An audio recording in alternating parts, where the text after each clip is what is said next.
What's up Nakama, welcome to the part 11, of What If Luffy Had CoBy Join His Crew, Chapter 51, The Fire of Galilah. The stakeout was a bust. Robin left by the window at 9:58 in a green cloak, vanishing into the air as if she had stepped into a trapdoor. Luffy was kicked through a brick wall at 9:59 while screaming something about that damn leper bastard, forcing the pirates that hadn't entered the building yet to split into two groups, one to go in and try to save Iceberg, the other to look for their captain. At 10 o'clock, the fire began to spread across the first level. At 10:01, the top of the building began to cave. The attackers were gone by then and most of the shipwrights had evacuated outside. Only Koby, Grace, Zoro, and Jin were inside the building. Chopper was in a side courtyard, treating Amy's wounds, while Nami and Usopp went looking for Luffy. Damn it, Koby swore, jumping away from flaming wreckage for the umpteenth time. In front of him, his teacher and Jin hacked open a locked door. "Come on, Shrimpette," Zoro called behind him as Jin pressed forward, walking through the fire without a care since his lightning body couldn't get burned. "We're coming," Koby yelled back, the heat making him irritated like it did back when they were raiding Gaspar's ship during the dead-end race. The group of four climbed the somewhat broken staircase to reach the second floor. They were greeted with the scene of a bloody hallway full of dead shipwrights. Whatever or whoever had come through had been a monster. Smoke curled up from patches in the rug, showing that the fire would soon reach the second floor if it hadn't already. "This is awful," Koby gasped, trying not to look at the corpses that would be burned away with the building. "Who could do such a thing?" Jin said nothing as he tried to ignore the zone, just barely keeping the images of the devastation he had caused long ago at bay. His past was behind him. He was different now. The group trudged forward, carefully stepping over the bodies as the fire burned the staircase behind them. Reaching the locked door at the end and hearing muttering on the other side, Zoro cut through the door. "What the hell is it now?" Polly demanded, him and Iceberg tied back to back in the center of the boss's burning bedroom. Both were covered in their own blood and Iceberg had a bullet hole through his right shoulder. "Straw hats? This guy's still alive," Koby grunted, shifting into his hybrid mode to carry an unconscious man with a gray beard. He had been lying by the door, a smashed hammer next to him. "We'll grab these two," Jin commented, picking up Iceberg as Zoro got a hold of Polly. "Grace, could you please clear us a path? No point trying to minimize damage now." With a nod, Grace made her way to the windows. Colors trap, acid. Much to the shipwright's shock, the girl's black paint began eating away at the brick and glass, the window falling out in 4 square pieces. Taking that as their cue, the pirates jumped out of the building. "The pirates have Iceberg!" Several guards yelled as Jin hit the ground, him being followed by Zoro and Koby with Grace on his shoulder. "They've got Polly and Tilestone, too." "Don't attack," Iceberg coughed, Jin setting him on the ground gently. Grace took off toward where Chopper should be with her sister. "Pirate hunter. Man-demon. There's something you need to know." "It can wait until our doctor had treated you," Jin grunted. "No, it can't," Iceberg denied. "Nico Robin told me why she abandoned you." "What?" Zoro gasped. "Tell us. Now." "CP9 confronted her shortly after you landed here," Iceberg began. "They gave her 2 conditions for her to follow, that she turn herself in and leave your crew, and that she follow their orders without question. In return, they would fulfill her wish." "Go on," Jin urged as Chopper and Grace returned with an unconscious Amy. The shipwrights that weren't watching in confusion had deemed the story unimportant to them and returned to trying to put out the fire. "She accepted, and the government agents ordered her to help try to assassinate me and pin the blame on you. That happened last night." "But what was her wish?" Koby pressed. "Her condition was that the other 10 of you could leave this island safely. You see, Admiral Lokiji has given CP9 the authority to call a buster call on the Straw Hat Pirates, summoning 5 vice admirals and 10 battleships to wipe you out the same way they did her home island of Ohara 20 years ago. In return for your safety, she agreed to turn herself in and even go so far as to sacrifice the rest of the world. So Robin isn't an enemy after all, Zoro smiled. This is great news. Koby cheered. We just have to kick their asses and take her back. Easier said than done, Jin commented as Chopper began patching up Iceberg, who was rather surprised to speak to a talking reindeer. I mean, look at how well this turned out. He gestured over his shoulder as part of the building crumbled. Captain Luffy went in alone, though, the Rosette argued. I doubt they can take us all on. You better hurry, Iceberg told the pirates. I think they'll be leaving on the last sea train, which leaves at 11 o'clock if I remember right. After that, Aquilaguna will make it impossible for any ships to sail and she'll be gone by the time you get there. Behind him, the building began to collapse, taking with it all the dead and dying inside to a fiery grave. I can carry Amy until she wakes up, Chopper offered as he finished bandaging the head of Galilaw. We need to hurry. Then let's get going, Zoro ordered as the blonde was placed on the reindeer's back. We'll call the others on our way. He took off. Zoro-sensei. The gate is the other way. What? The damn thing must have moved. No, you're just directionless, Jin grumbled, face-palming as the swordsman turned in the middle of the open lawn. This may take a while. Do you think we should call the others? Chopper asked. No, Jin stated, shaking his head. Sanji said he wanted to stake out the train station. We can't risk calling since that could give away his position. Come on, some of the shipwrights insisted at Iceberg's command. We'll take you there. We have to pay you back somehow. Thank you, Koby responded. Let's go get Robin back. Luffy. Nami yelled, the sniper by her side calling out in another direction. Luffy. Oh, damn it. This would be so much easier if we had Amy to help us. That's it. Usopp exclaimed. We need to get to higher ground to look for Luffy. But how are we going to do that? Nami countered. With the wind from the storm coming in, being on the rooftops would be dangerous. I've got something for this, Usopp boasted as he pulled a belt from his satchel. I didn't need to use it in Skypiea, but that just gave me time to work out all the tweaks. Just do it already. Usopp The sniper shot a grappling hook from his belt which wrapped around a chimney and pulled him up. Grabbing the bricks as he reached the top, Usopp sucked in a breath and called out for his captain as loud as he could through the howling wind. Luffy. Usopp. The wind carried the teen's voice, but he was close. Where are you? Usopp shouted. Between two buildings. I'm stuck. Nami bolted in the direction she believed the voice to be coming from, but she couldn't see her lover between the two buildings close enough for someone to be stuck in between, said constructs apartment buildings most likely. Nami. Up here. Blinking at the voice, the navigator looked up to find her boyfriend wedged between the brick walls near the top of the two buildings. Now how are we supposed to get him down? Usopp asked as he arrived, his grappling hook locking into place in his belt. I don't know. Nami replied. You're the inventor. I'm gonna kick that leopard bastard's ass. Luffy grumbled above them, trying to wiggle free with little success. Is there any way you could use that hook thing to pull Luffy down? Nami questioned. You mean my Usopp? I guess, but the hook is almost as wide as this gap.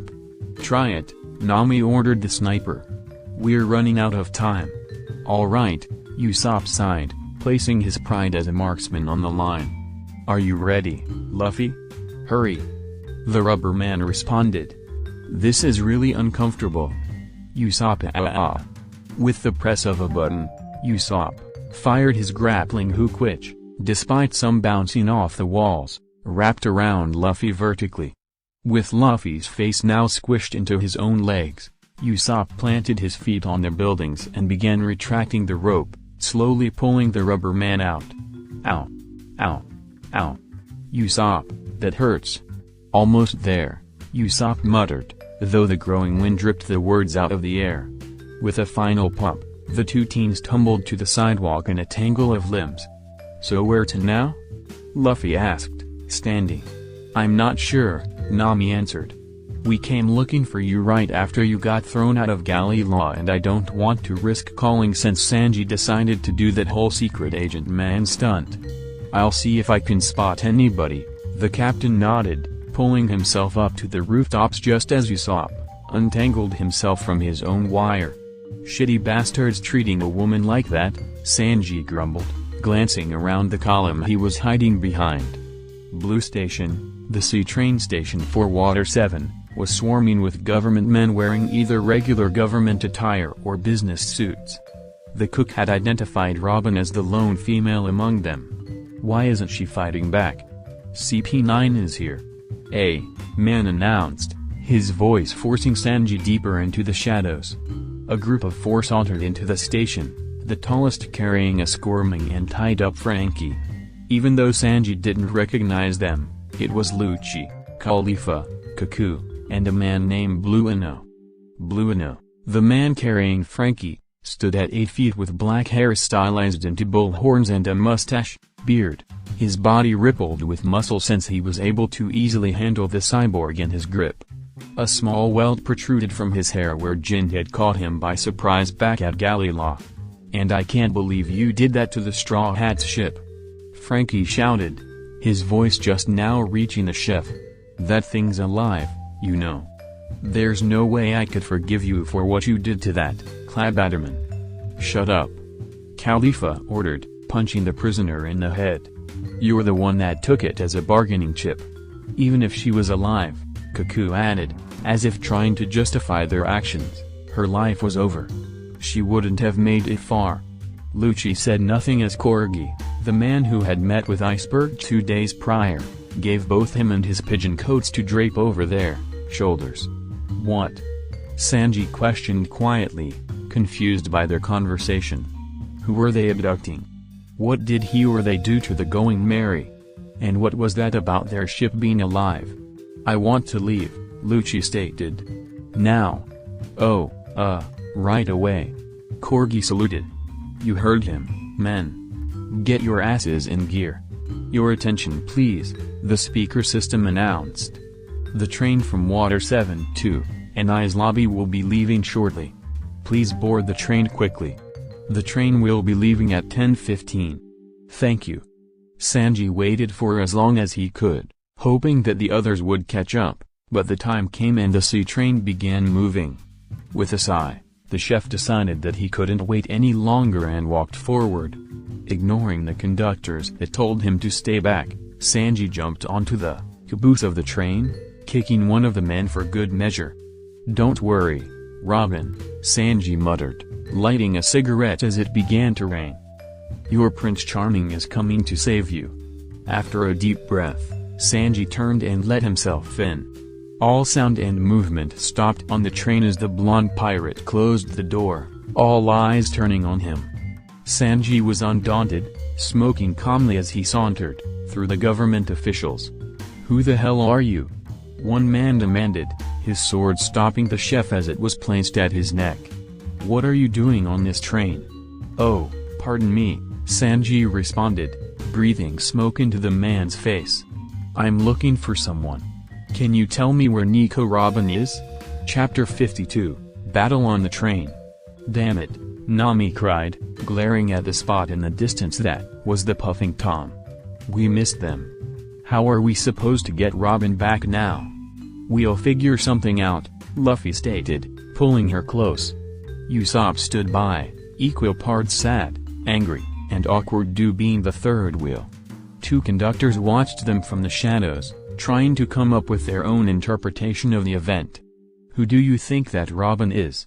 Could it be that that guy has two girlfriends? And that Robin is the other one? No way. She's probably with that long-nosed guy. Impossible. He looks more awkward than distraught. We're too late, aren't we, Don Luffy?" The three pirates sadly glanced backwards at the voice, finding the rest of their crew, minus Sanji, at the bottom of the steps with Granny Kokoro, Chimney and her pet, and several Galley Law shipwrights. including Polly, Lulu, and Tilestone. Jin was once again wearing his headband since the rain that had begun was messing with his powers, making him an electrical hazard for his friends. Amy had woken up, but Chopper had still insisted on carrying her while she recovered. "Captain Luffy?" Koby questioned, getting the teens' attention. "We found out why Robin did what she did." "Why?" Usopp asked. "She was trying to protect us," Zoro stated. "She turned herself in so that we could all leave safely. She didn't know about the Mary being at the end of her life." "We will get her back," Luffy growled. "I don't care who gets in our way." "Now hold on, Straw Hat," Polly ordered. "You can't go out in a storm like this. If we gave you our best ship, you might have been able to survive a normal Aqua Laguna, but this is the worst storm Water 7 has ever seen. We have the world's best navigator on our crew," Luffy boasted. "We'd survive this storm in anything. But that doesn't matter. If you're not going to give us a ship, then we'll take one by force." Nagagaga. Granny Kokoro laughed at the declaration, breaking the tension that had formed between the pirates and the shipwrights. Taking a swig from the bottle of alcohol in her hand, she hiccuped and said, Now, kid. Polly's right on this one. Going out there in a ship is suicide. You'd need a sea train built by a legend. Luckily, I have one." "You have another sea train?" All the adults gasped simultaneously. "Yeah. Yeah, I do. Follow me." The woman turned and trudged up the stairs. Confused and excited for various reasons, the rest of the crowd followed her. She led the way to a hidden workshop, only to find that someone had beaten them there. Out of an old train came Iceberg, covered in sweat and grease. "Well, it looks like I was right," he commented, dropping onto a bench as the pirates looked over the train. Unlike the Puffing Tom, this train was rather crudely built with a pointed nose and sharp teeth. It only had one compartment attached to the train itself. "I've put her in the best shape I could with the time, but there's still no guarantee that you'll survive the ride. This is Rocketman," Kokoro introduced. "She's a runaway train." "What's that supposed to mean?" Koby asked. Rocketman was the failed prototype of the Puffing Tom, Iceberg explained. "There's no way to control her speed." "Then it's a good thing we don't care for subtlety," Amy smiled. "Everyone get on the train," Luffy ordered. "We're getting Robin back." "Now wait a minute." Polly tried. "This is your last chance to turn back. Do you even know what island they're taking Nico Robin to?" "An ice lobby." "I don't give a shit," Luffy spat. "They could take her to Raftland, I would chase them down. No one messes with my Nakama. You'd be all but declaring war on the world government." Lulu cried. "After what the government pulled here, I think it's deserved," Jin put in. "Our crew does the impossible every week," Jin chuckled. "We killed God last month. Declaring war on the world is almost disappointing after that." "You did what?" Polly yelled while Amy laughed at his reaction. "And you too," he pointed at Nami and Amy. "Put some pants on. We're wasting time," Zoro snapped. "Every second we wait, Robin gets a little bit further away." Straw Hat. Out of the stairs fell Zanbai and the rest of the Frankie family, all of them bandaged from the beating the Straw Hats had put them through. "Take us with you, Straw Hat." "They have Big Bro Frankie. Please, let us come with you to try to save him. We're begging you." "Okay," Luffy shrugged. "Get on." "What?" the shipwrights yelled. "Are you crazy?" "Maybe a little," Grace answered. "But, Straw Hat, we Zanbai stopped cold." "Wait. Did you say yes?" "Yeah," the pirate tilted his head. "We both need to save someone precious to us. Why not do it together?" "Get on." "We don't actually need the train," Zanbai waved off. "We'll follow you, with our king bulls when you depart." "Thanks, Straw Hat." The Frankie family turned and left quickly, presumably to get the king bulls Zanbai had mentioned. "All right." With another shrug, Luffy boarded Rocketman and the rest of his crew followed. Kokoro climbed into the conductor's seat and with Koby and Jin shoveling coal, began the departure. "Hurry up!" Luffy shouted impatiently. "To this lobby place to rescue Robin." "Did you have to shoot that bar into the train?" Amy demanded, indicating the connection shot that the Frankie family had lodged in the back of the train, her question receiving shrugs from Zanbai and the Square Sisters. Rocketman was proving its name as it thundered down the tracks while pulling along the Frankie family's portable home and King Bulls, Sodom and Gomorrah. The pirates, Kokoro, Chimney and Gonbi, who had snuck on, and Pulley, Lulu, and Tilestone were in the compartment discussing their plans. "And why are you guys here?" she added. Tilestone yelled. "We wanted to come along because those government guys tried to kill Iceberg." "Keep your voice down, Tilestone," Polly shouted. "We still aren't sure exactly who they are," Lulu muttered, flattening some stray hairs on the right side of his head only for some to pop up from his mustache, "but we have a pretty good idea who it is." You guys deserve the truth," Polly sighed. "I don't want to shock you, though. Just tell us." Tilestone roared. It was Lucci, Khalifa, Kaku, and Blueno from the bar. "What?" The other two shipwrights gasped. "You mean, you didn't know that?" Polly demanded. "You said they went home. We thought it was Bill and Ted from the back streets." "You believe that?" "It doesn't matter," Luffy stated, interrupting their conversation.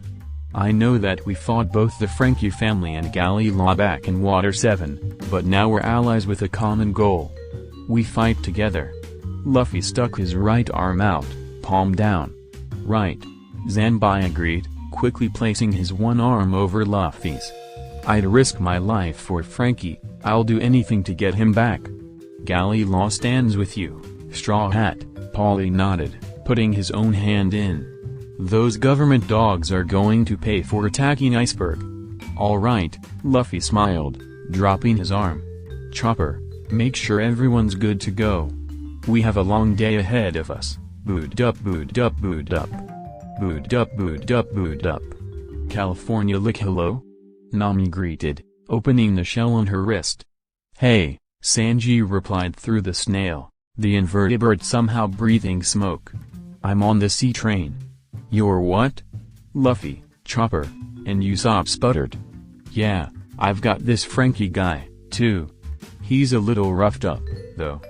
"Big bro Frankie," Zanbai cried, grabbing Nami's wrist to talk, through the snail. Luffy glared at him for the action. "Zanbai," Frankie answered.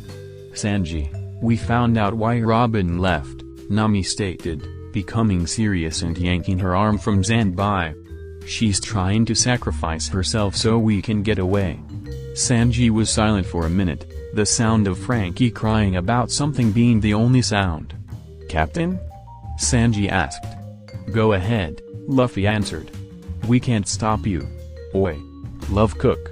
Zoro jumped in before they could hang up. "Don't get yourself killed.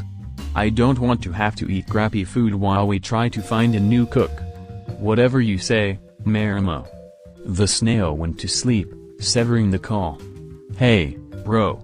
Frankie yelled, the rain and wind doing nothing to ruin his ice blue hair. "I wanted to talk to Straw Hat." "Too bad," Sanji answered, glaring at the cyborg through the rain. "I still haven't forgiven you for what you did to Usopp." "That was my boys, not me," Frankie responded before gaining a sheepish look. "Oh, that reminds me. All that money you all had on your ship is back at my place. I kind of took your ship to try to lure out Straw Hat and decided to take your money while I was at it. And that reminds me, asshole," Sanji growled. "You mentioned the Mary when those government bastards had you. What was that about?" "You don't know?" "If I knew, I wouldn't be asking you." Fine, Frankie surrendered, holding up his arms. "Geez. Tell me, have you ever heard of a Clabatterman?" "A what?" Sanji questioned. "They're also known as wood fairies," the cyborg explained. "They only They're up here. The government had found them." Mutton shot. Before the man could warn his companions, Sanji's leg shot forward, kicking the Marine off the train. Shit. We'll have to continue this another time. Sure, Franky sighed. Let's go. With a nod from Sanji, the two took off toward the back of the train. So what's the plan, Cook bro? Just play along, the blonde ordered as the two dropped onto the end of the caboose. Sanji knocked on the door. Hello? Sanji called, waving at the man who opened the door before the cook slammed it shut. Franky quickly nailed boards to it to keep the door shut. The two climbed the ladder back up as gunshots began and a perfectly square cut separated the door from the rest of the train. With a smile, Sanji locked the door 2 cars down and separated them from the rest of the train. The others would handle them. That was cars 6 and 7, Franky commented. Only 5 more to go. Then let's get started. The chef opened the door, the sound of several guns clicking filling the air.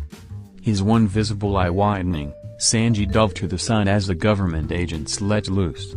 Franky, however, did not, the bullets hitting him with the sound of metal striking metal. Despite being shot at, Franky grabbed the seat on his right, tore it up from the floor, and threw it at their opponents. The stop in the firing was all the time Sanji needed to rush in and finish off the remaining agents in the car. What are you? The pirate asked, turning to his new ally. I forgot to mention that, didn't I? Franky chuckled. I'm a cyborg. Huh, Sanji grunted. Just when you thought you'd seen it all. With a shrug, the two men exited the car and separated it as well. With car 5 gone, that only left 4 others. No problem, right? Rocketman sped forward for about 10 minutes, giving the Straw Hats and their allies plenty of time to prepare for battle. Polly was not okay with the women's chosen battle attire.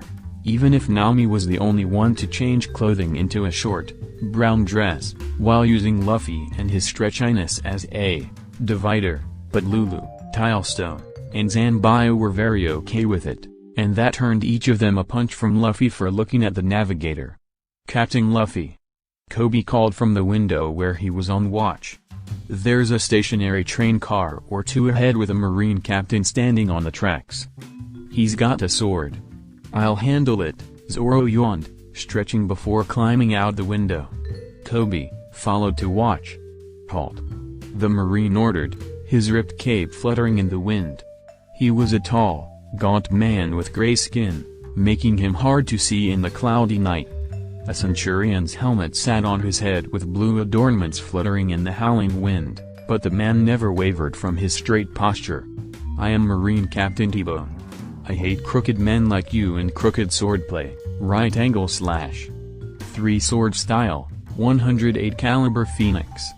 Zoro's flying slash cut through the Marine's perfectly vertical one as well as his sword while going over the Marine's head to cut both cars perfectly in half. My men. T-Bone cried worriedly. I will save you. He dove into the water, out of the way of the runaway sea train. Bye. Luffy and Usopp waved from the windows. Sorry about that. Koby apologized. I hope your men are okay. Damn you, you crooked pirates.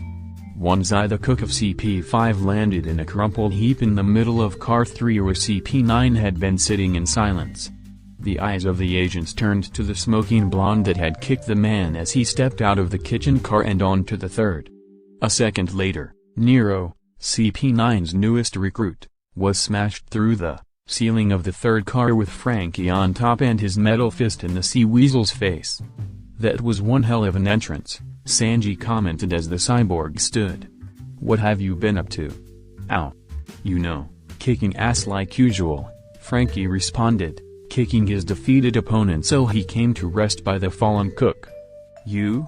Kicking ass, Sanji replied nonchalantly. I recognize this moron. Somewhat, Lucci spat, kicking Wanzai onto his back. Despite the changes to his face that Sanji's kicks had done, he was still somewhat the same and his hair hadn't been affected.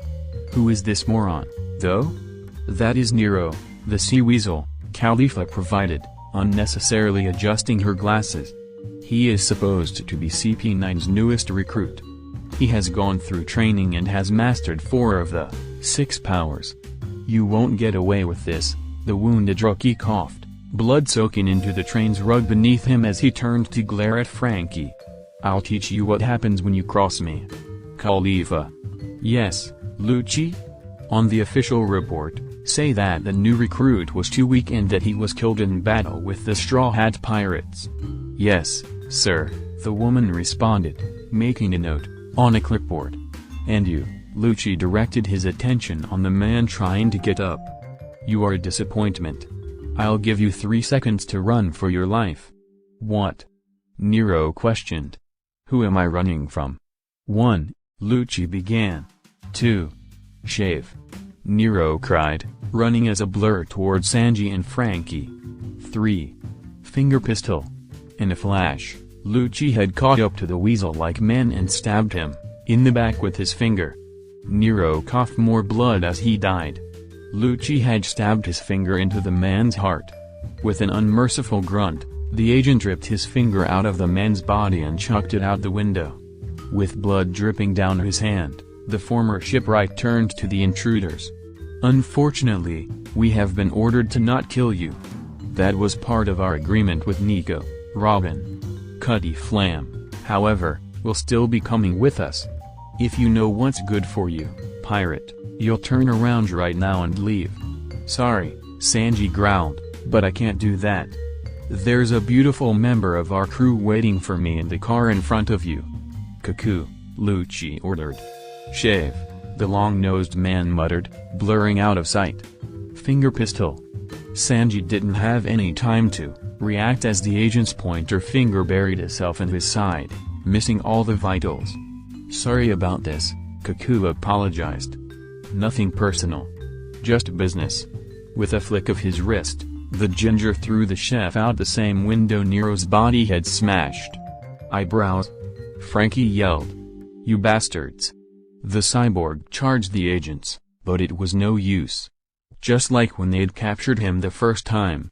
Khalifa wrapped him up in her spiked whip within a matter of seconds. Blueno, put him in the first car with Nico Robin, Lucci ordered. The bull-like man nodded and grabbed the struggling cyborg before exiting the car. Next stop, Anai's Lobby and the Gates of Justice. Chapter 53, Assault on Anai's Lobby. Sanji sighed sadly, rage toward both himself and CP9 swirling around inside him. The others had fished him out of the ocean half an hour ago and Chopper had bandaged his finger-shaped stab wound. While he was telling them about the powers that CP9 had used and what he believed they had, Amy suggested that their jumping on air trick was one as well. They had used Shave and Finger Pistol against him, so including Moonwalk brought their count up to 3. That left 3 unknown powers that all of their opponents possessed, one of them possibly the iron body that Khalifa mentioned while fighting Amy back at Galley-La. Yokozuna the Frog had joined them as well, something about trying to help Franky by Chopper and Kokoro's translation. He rested comfortably on the coal cart. The pirates and their allies continued their journey until Anai's Lobby, also known as the Daytime Island, came into view. An island where the sun always shined. It looked like it was noon on the marine base when it was nearing 12:30 a.m. in actuality. Polly tried drawing a diagram from memory, having been there once before, indicating the waterfall, the Tower of Law, and the Gates of Justice which could be seen looming over the island from far away. This is what I suggest, Polly stated, tapping the map he'd made. From what I can tell, you Straw Hats are the only ones who have a chance against CP9. But there are probably 2,000 to 3,000 other Marines on the island. Wait 5 minutes while the Franky family and Galley-La force our way through the main gate, then you can follow us through. No way, Luffy denied with a shake of his head. I'm not waiting that long. We're all going to go in, together, but Zanbai tried to protest. It's no use, Koby told him. This is Captain Luffy's way of doing things. Fine, Zanbai relented. At least let the Franky family lead with Sodom and Gomorrah. We'll bust through as far as we can, then you can take over. Alright, Luffy agreed. Zanbai, Kiwi, and Mazu exited the car to inform their family of the plan and detach the King Bulls from the train. Rocketman lurched forward as the weight of the Frankie family fell away from it and the bulls jumped the fence surrounding the island. The assault began. "Guys," Luffy stated seriously, attracting the attention of his crew though he did not face them. "This'll be our biggest fight yet, so I'm lifting the ban." "What ban?" Lulu asked, the other two shipwrights with them nodding with curiosity. "The killing ban," Jin chuckled darkly, a little of his insanity seeping out in preparation for an apparently unrestricted rampage. "Oi," Luffy swatted the back of the lightning man's head. "Just because I'm lifting the ban for now doesn't mean you can aim to kill. I just don't want any of you to die because you were holding back." "Understood," the crew nodded, various emotions scattered across the car. Those that had killed before, Jin, Zoro, Koby, and Amy, mirrored their captain's seriousness while everyone else looked a little green at the thought of taking a life if they had to. "Rocketman's going off the rails," Kokoro announced through the train's PA system, the train jerking to the right. Miraculously, it stayed afloat. The train pulled a big loop, Luffy helping himself to a view of the island from the nose of the machine. The Frankie family were causing havoc at what remained of the front entrance, Sodom and Gomorrah having smashed some of the gates itself. While this happened, Nami readied her perfect Glum attack, having had Usopp upgraded with dials from Skypiea, and Usopp pulled out a new slingshot. This one, which he called Kabuto, was the same height as him and green with 5 bands connected to a single pouch in the middle. Kokoro blew the whistle on the train, alerting the ship dismantlers that they were on the way. With even more panic than there had been, the Frankie family dove to either side as Rocketman burst through the regular gates surrounding the island and thundered over the concrete. "Woohoo!" Luffy cheered as the Rocketman smashed through the first concrete gate, blowing its doors to kindling and gravel and moving on. It screeched over the dirt bridge to the main island as the wheels tried in vain to keep up with the train's speed before coming to an abrupt halt as it hit the next obstacle. The second gate opened just enough for a normal-sized person to slip through, the sliver hidden by the smoke Rocketman's crushed engine was spitting out. The pirates and galley law stumbled out of the broken machine, coughing the smoke out of their lungs. "That was a terrible idea," Koby coughed, glad that he hadn't eaten for a while. "What are you talking about?" Luffy laughed, jumping down from the crushed nose with all his enthusiasm returned. "That was great." "No it wasn't," everyone else yelled. A tremor swept through the ground as 2 giants jumped over the second gate. "Look at this," Kashi, the wider of the 2 growled, hefting his studded club. "Some maggots have interrupted our sleep." "Yes they have, Oimo," the other responded, tapping his giant sword on his shoulder. "Let's deal with them quickly." "Huh," Zoro grunted. "Who knew they had giants?" "Let's see what we can do against them," Jin smiled, pulling his headband off and pointing his tonfa as the slimmer of the giants.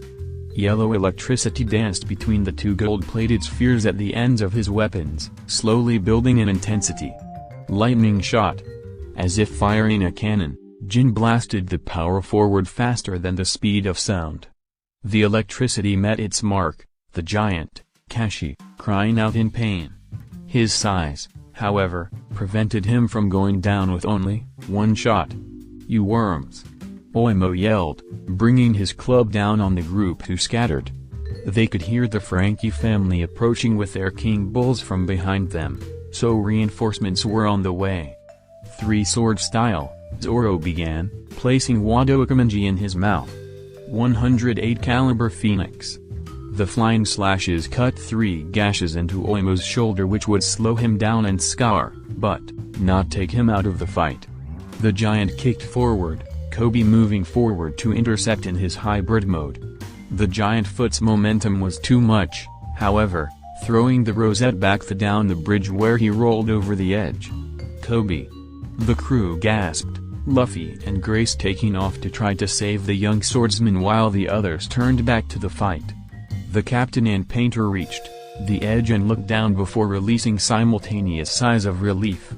Koby had managed to stab his swords into the side of the bridge and was hanging on for dear life. "Don't worry about me," Koby shouted. I'll be fine. Luffy nodded, trusting his third-ever crewmate to survive. Even though he took off back toward the giants, Grace stayed to make sure the zone was okay. Her emotion paints wouldn't do any good against giants anyway. Narrowing his eyes in concentration, Koby began climbing his way back up, stabbing the cliff like back and drum. Meanwhile, 10,000 kilogram press. Being the sadistic woman she was, Amy aimed for Oimo's wounded shoulder, forcing a cry of pain out of the giant's mouth. He lost his grip on his club as his hand reached up to swat the blonde like a fly. Wolf Fang. Sanji yelled, his leg slamming into the back of the giant's knee, staggering the warrior of Elbaf. At the same time, Amy grabbed Oimo's hair and increased her mass again, bending him backwards. With a toss from Zoro, an unwilling Usopp was flung over the giant's face. Special attack. The sniper squeaked, terrified by the glare he received. Triple gunpowder star. The 3 explosions happened on Oimo's face, nearly blinding the giant with the light. The force only increased the speed at which his head met the ground, added to by both gravity and Amy's extra weight. Gum Gum Bazooka. Luffy swept in, hitting the downed giant in the face as hard as he could. The attack broke his nose and rendered the huge warrior unconscious. Beside them, the shipwrights, Frankie, family, and Jin had tied up the other giant and shocked him into unconsciousness. Taking only a second to celebrate their victory, the Frankie family surged forward to push one side of the gate open all the way. "We missed it," Koby whined, him and Grace catching up to the group as they moved to take the opening into the island proper. "Don't worry, Shrimp," Zoro smirked, sheathing his swords. "I have a feeling there will be plenty of people to fight. Get ready." "Dino mode," the Rosette muttered, pawing the ground. "Let's see them stand up to a charging Triceratops." "Was that smugness I heard?" Nami teased, causing the dinosaur to blush. "Look at you, Koby, talking big." I mean," Koby stuttered, realizing how brazen his statement had been. Lucky for him, the captain didn't think that was the best time for conversation. "Let's get Robin back." The group of exactly 72 humans and 3 animals, relatively, charged through the door with a battle cry. "Nico Robin," Spandam greeted with a leer as she and a chained Frankie were ushered into his office. Spandam was a shady man with greasy, purple hair that fell to his shoulders and a faceplate that covered parts of the right side of his face.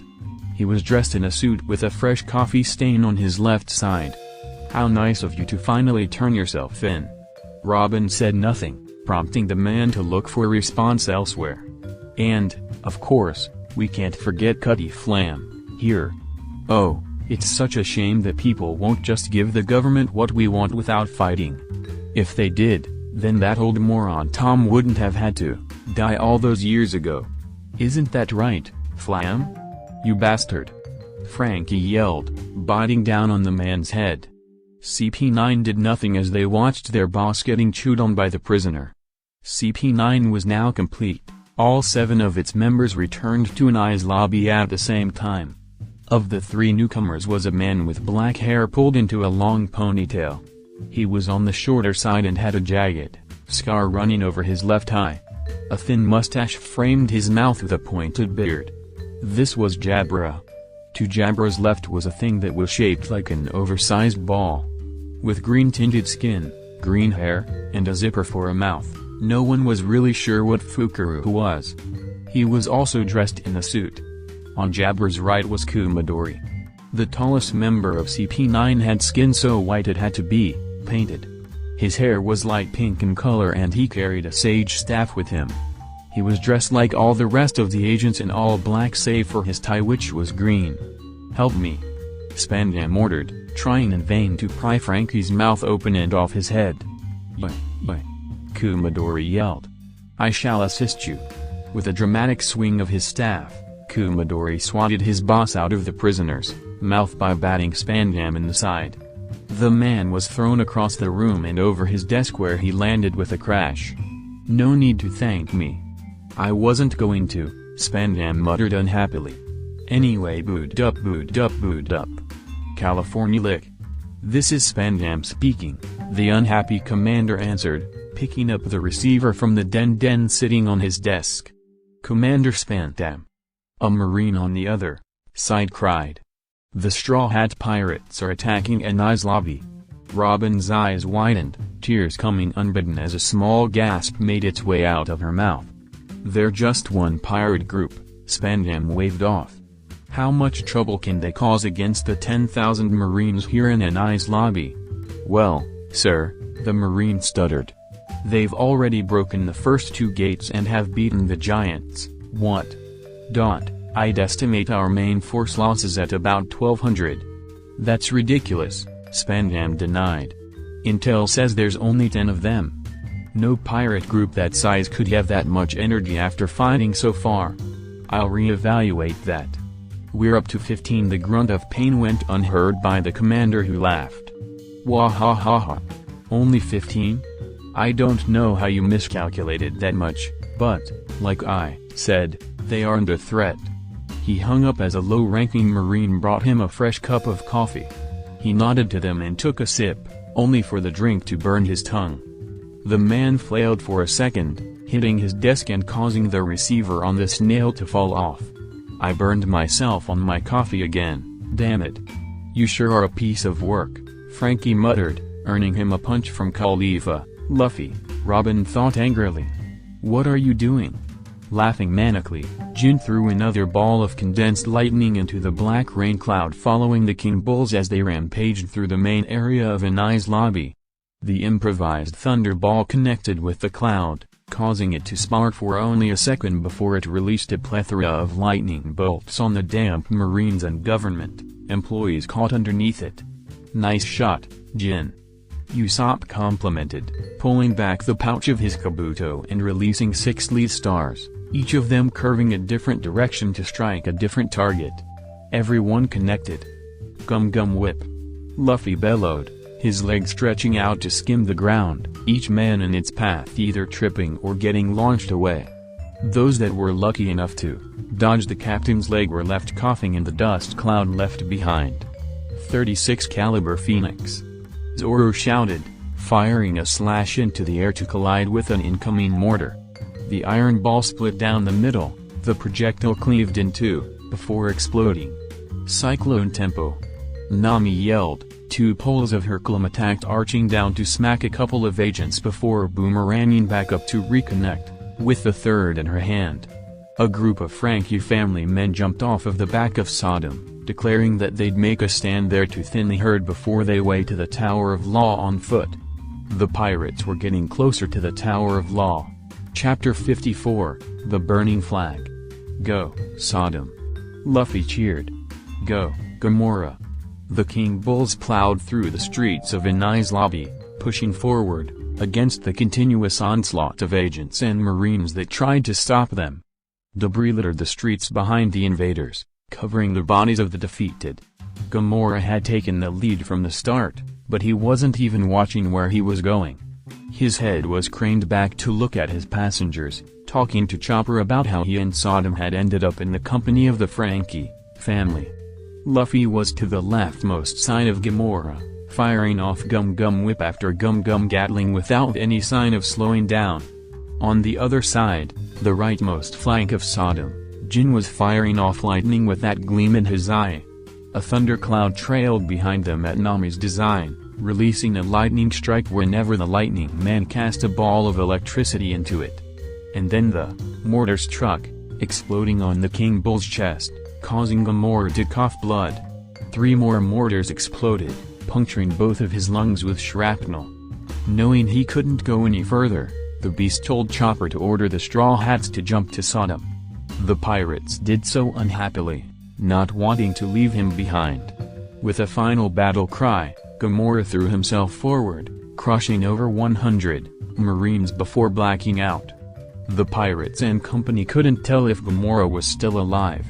Angered by their new friend's defeat, Luffy let loose a Gum Gum Gatling on the building where the mortars that had brought him down came from, destroying it and leaving the debris to fall on the men inside, said debris joining the countless other bits and pieces of destruction on the ground. There was a man on the roof of the courthouse, watching the battle as a person in a theater may watch a movie. The man's distinctive hair identified him as Blueno. "I'll fight this guy," Luffy growled, spotting the man and punching his palm. "No, Captain," Koby halted. "Please, save your energy for Lucci. I didn't fight the giants, so I will fight this guy." Luffy wanted to argue, but Zoro placed a hand on his shoulder, giving the teen a nod when he turned his head. "But Captain," the Rosette continued, "it would be appreciated if you could help me get there." With a nod, Luffy launched the younger, yet taller, pirate over the gap between the remaining King Bull and the courthouse roof. Koby landed with a grunt, one hand pressed to the concrete. Blueno regarded him with tired eyes as the pirate scanned the battlefield. There were 2 columns on the rooftop, one on either side of the building, but the rest of the area was flat and clear. "Do you know that what you are committing is a world-class crime?" the agent questioned. "I am aware," Koby affirmed, slowly unsheathing his blades. "I am also aware that the government has been known to double-cross pirates that make deals with them. This seems like one of those times." "You are too smart of your own good," Blueno sighed. "Not that it will make any difference in the end. I will have you know, though, that this is the furthest that anyone has ever infiltrated a marine stronghold this strong. We'll go farther by the time we're done." 5-point style, meteor swords. With a quick change, the now hybrid DevilFruit user charged the agent. "Iron body," Blueno muttered just before the swords or horns hit him, each of them stopping. "What?" Koby questioned, jumping back. "Let's try this, then." Cretaceous charge. Sheathing his swords and bending down into his Dino mode, Koby ran at the former bar owner who simply held out his hands and repeated his previous phrase. Koby was halted once again, the agent gripping his top horns. "You pirates are causing a ruckus," Blueno sighed, gripping Koby's horns tight enough to make him flinch. "I'll stop you all here." Blueno spun, picking Koby up off the ground and building up momentum before throwing the younger man into one of the columns at the side, sending the pirate through it in a spray of broken concrete. "Ow," Koby grunted as he rubbed his head, standing and shifting back to his hybrid form. "That may not have been the worst thing I've ever felt, but it wasn't the best either. When we heard that the Straw Hats invaded, I asked Khalifa for information on their members." Blueno moved toward his opponent slowly, taking deliberate steps as he continued. "I know everything I need to about you, Tri-Horn Koby, swordsman of the Straw Hat Pirates and former cabin boy of the Love Pirates." Koby's dinosauric eyes contracted, images of his past self flying through his mind. Him when he was weak and cowardly, when he still trusted the Marines as an absolute justice. When he was pathetic. "What's wrong, Tri-Horn?" the agent questioned. "You're tensing up." Koby swallowed. "I'm not that weakling anymore. I can't believe government agents would stoop low enough as to use bad memories against their opponents. Officially, we aren't." "Shave." The big man blurred out of focus, only leaving Koby with time for his eyes to widen. He tried to move, but his body was still tensed from the memories of Alvida. "Finger pistol." "Gah!" Koby cried out, the attack puncturing his left shoulder. His left sword dropped to the ground, clattering on the concrete. With an animalistic growl, Koby tried to punch the agent in the face. "Iron body," the agent countered. With his left arm moving to grab Blueno's hand, which was still stuck in his shoulder, Koby punched again and again. Finally, he was rewarded with blood dripping from the agent's nose. "Impressive," Blueno grunted, kicking the zone in the stomach and dislodging his finger from the boy's shoulder. Koby tumbled backwards, gripping his shoulder and one of his blades landing next to him. The sword's twin sat at Blueno's feet. To be able to break through the iron body technique, no matter how little, is truly a feat. You would have done well as a marine. "Shut up!" the pirate yelled, forcing himself to stand on shaky legs. "I chose this life. I'm not going to turn my back on my friends for some dead dream. We will get Robin back." Releasing his hold on his wounded shoulder, Koby kicked up his remaining sword and fell into an offensive stance with the sword up by his face. It's been a month since we got back from Skypiea. Since then, I've trained every day with Zoro-sensei to have the power to wield a cannon in the palm of my hand. What are you going on about? Blueno questioned. The desires you have are neutral, but I will not let them stand in my way. One sword style, 36 caliber Phoenix. Blueno's eyes widened, too surprised to dodge the flying slash in time. The attack cut through his clothing, leaving a diagonal gash running from his right shoulder to under his left pectoral. Koby released a primal roar as he charged his foe. Shave. Blueno grunted, blurring out of view. Moonwalk. Tempest kick. Jumping through the air, the agent fired his own flying slashes, these originating from his legs. Koby responded by diving forward to dodge the first few and grab his other sword before blocking them as best he could. Shave. Finger pistol. Shave. Tempest kick. Shave. Iron body, crush? Koby growled, relying on his animalistic instinct to guess where the man would strike next, but it wasn't working out too well. The Tempest kick had grazed his side and he had barely gotten away from the iron body attack. 36 caliber Phoenix. Tempest kick. The two attacks collided in the air and seemed to battle for dominance until the pirates gave out. Koby's eyes widened as he dropped, the attack still caught him, cutting a gash out of the top right of his crown that would change over to his forehead after transforming. Luckily, since the crown didn't receive as much blood as other areas, it didn't bleed much and would probably scar instantly. Still, it hurt like hell. Staining his legs, Koby jumped as high as he could to take a swing at the man. Blueno dodged, jumping up off the air again. With another jump, the man dove toward his pirate adversary. Koby tucked and rolled, avoiding the bull of a man as he hit the ground, only for the roof they were standing on to open, spinning around a central axis. What? Koby questioned, stumbling away from the rotating roof. Another one of their powers. Doubtful. With a move like that. DevilFruit. Hopping away just in time. The pirate managed to dodge the hands that came out of the tile where his feet had been. The hands, not finding their targets, retracted, allowing the tiles to close and reseal themselves. An outline of the agent appeared on the rooftop, slowing opening to show that the man himself had his back pressed against it. He stood before closing it with a squeak. So which one? Koby asked. I'm sorry, which devil fruit did you eat? I ate the door fruit and became a doorman. Where you see a wall, I see a possible entrance. Devil fruits really do a lot of things, Koby mused as he shifted form. Or maybe they're just bullshit. Either way, I won't let that stop me. Cretaceous charge. Trying the same attack twice won't change the outcome, Blueno rumbled, grabbing Koby's horns again. This time, however, Koby was ready. Twisting himself, the dinosaur person lifted Blueno off his feet and ran toward the cliffside edge. Without mercy, Koby lifted himself onto his back legs and kicked his opponent with his front legs. The attack slammed into the agent's solar plexus, forcing him to let go and fall over the edge. Air door. The falling assassin opened a door in midair, allowing him to transport himself back onto the roof. Koby was caught off guard, but he still managed to avoid the finger pistol that came for him a second later.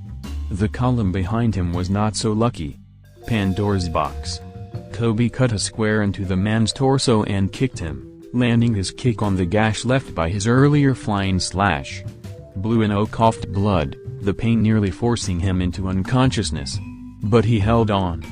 Mustering the energy, he shaved to the center of the rooftop. You are strong, the man admitted. Stronger than I'd thought. One more attack shall decide our match. Iron body, strength. 5-point style special technique, 68 million years.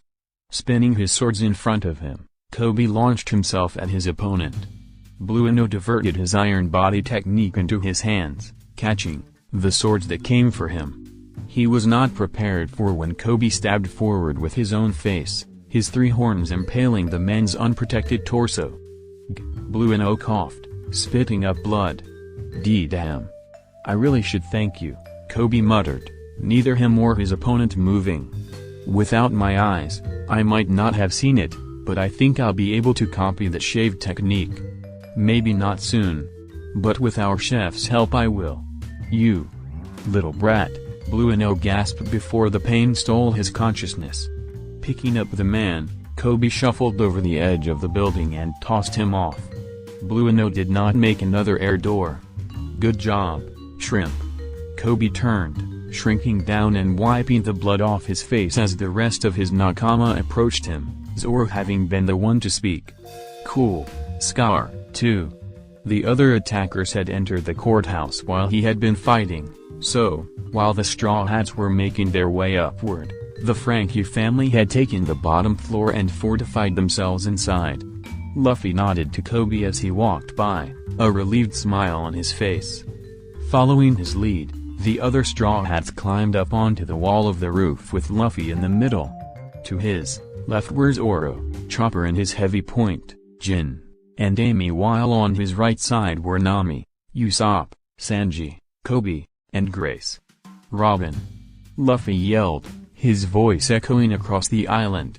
We're here for you. Luffy's call did not go unanswered as what remained of Cypher Pile number 9 walked out onto the balcony, Robin and Frankie with them. The woman had tears in her eyes and her hands cuffed behind her as she gazed upon her former crewmates standing up to the world for her, and she was filled with self-loathing. Can't you leave me alone? She screamed. Just let me go. I just want to die. If you want to say that after we've saved you, that's fine, Luffy responded, but anything you say it as a part of my crew. You got that? Are you people stupid? Spandam yelled. I hold in my hand the power to call down the wrath of the world government on you like my father did to our homeland of Ohara. Please, just leave me. Robin pleaded. The world took everything from me 20 years ago, and now that I have friends to call my own, my twisted fate is rearing its ugly head against you. Just leave while you still can. Do you not understand what this flag means?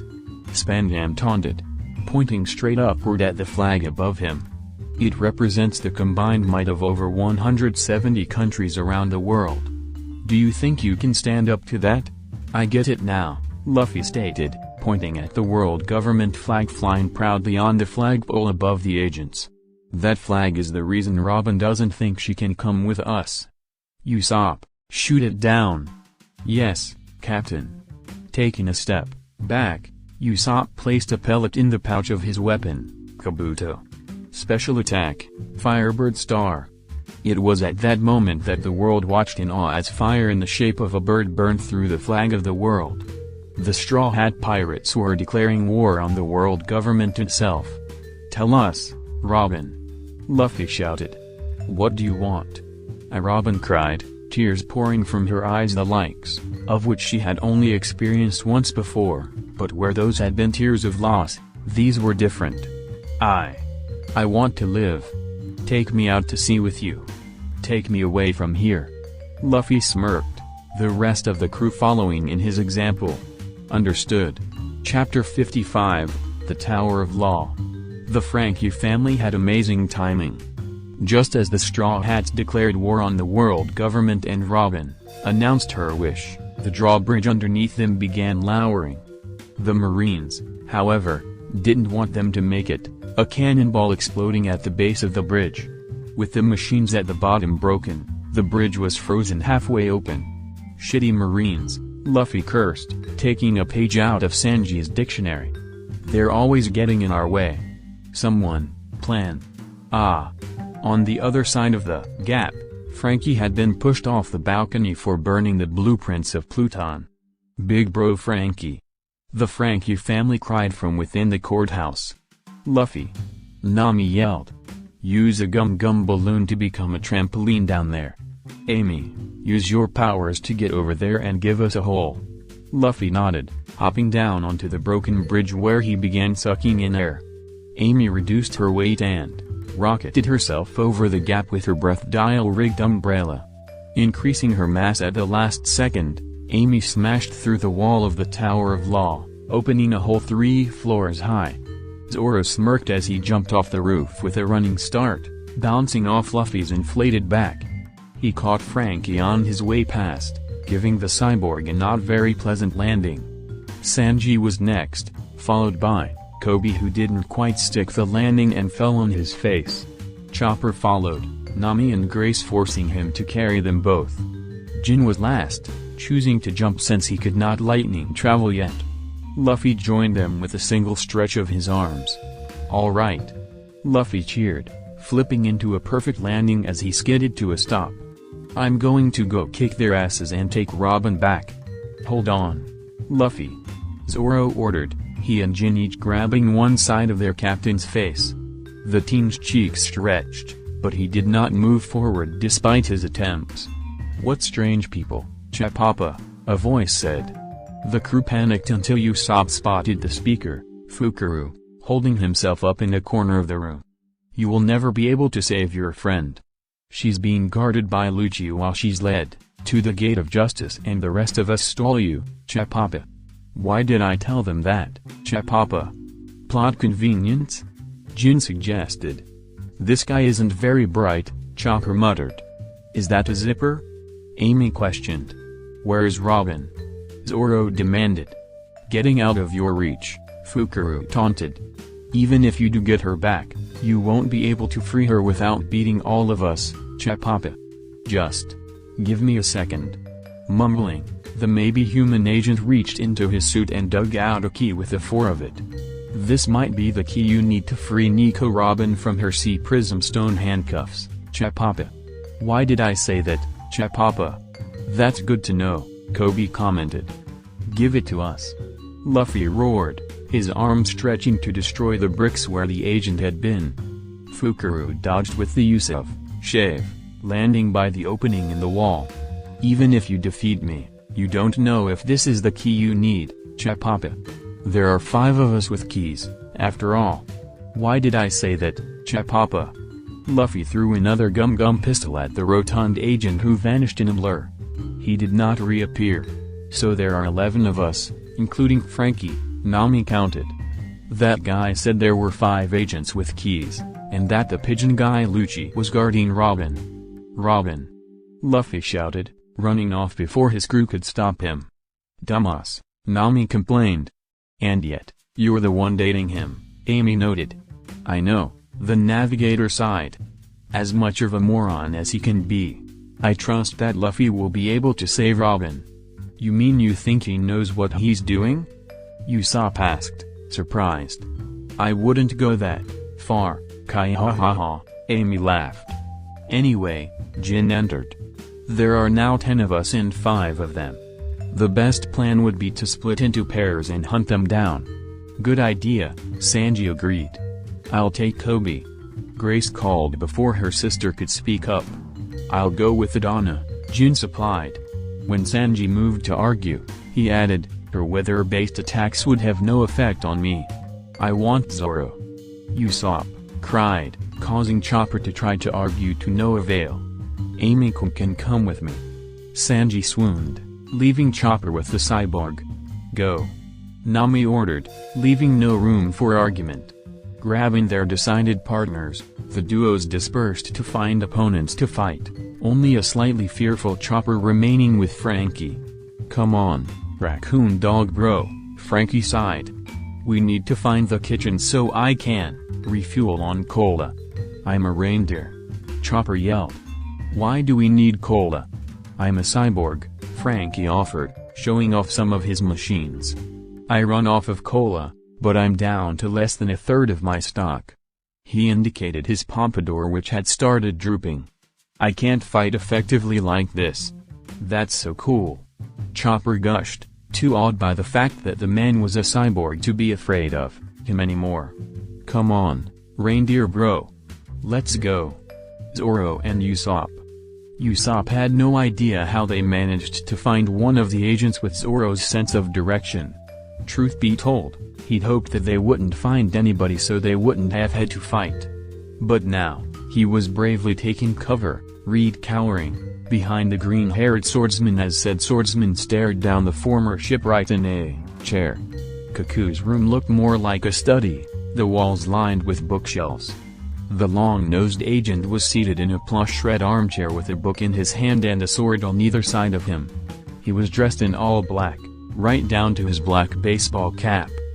"You pirates are stronger than I gave you credit for," Koku admitted, closing his book. He stood and reached for his swords, causing Usopp to raise his shaking weapon. "To make it this far is very impressive." "Hey, you bastard!" Usopp shouted from behind Zoro. "Is what you said about the Mary true?" "Oh," Koku blinked. "I didn't see you there, long nose." "You're one to talk about having a long nose," Zoro grunted. "And the Mary was your ship, was it not?" Koku continued, ignoring the older of the two pirates. "I'm afraid I was, telling the truth. We may have been undercover, but we took our jobs very seriously." A single sniffle worked its way out of the sniper, the agent's trained ears being the only reason he heard. "Listen, kid. I know you loved that ship, but, if you all do somehow manage to survive and save Nico Robin, you'll have to let her go. Your ship, I mean. Why are you being so mushy?" Zoro questioned, pointing Kaitetsu 3 at the man. "Sorry," Koku replied with a surprised blink. "Old habits. I liked the shipwright job more than Lucci ever did." Anyway, the agent's entire demeanor changed, becoming serious. "Shall we begin our fight?" "Bring it on," Zoro growled, placing Wado Akamenji in his mouth and unsheathing Yubashiri. "Just so you know, I'm the best swordsman out of all the cipher poles." In a flash, Koku had pulled out his blades and was running toward the two pirates. Zoro reacted in kind, leaving Usopp behind to meet the agent blow for blow. After an intense 30 seconds, the two spun apart to stare each other down. "Two-sword style," Zoro noted. "Just like my student." "I'm afraid you're wrong," Koku denied, stabbing his swords into the floor beside him and lifting his feet. Silently, he launched twin tempest kicks as the swordsman who batted them aside with his swords. The two slashes cut into the bookshelves behind the pirate, causing all the books to fall to the floor. "I use four-sword style. Tempest kick. I guess your whole body is a weapon, isn't it?" Zoro launched forward, Koku following in his example as the two met for another harsh battle.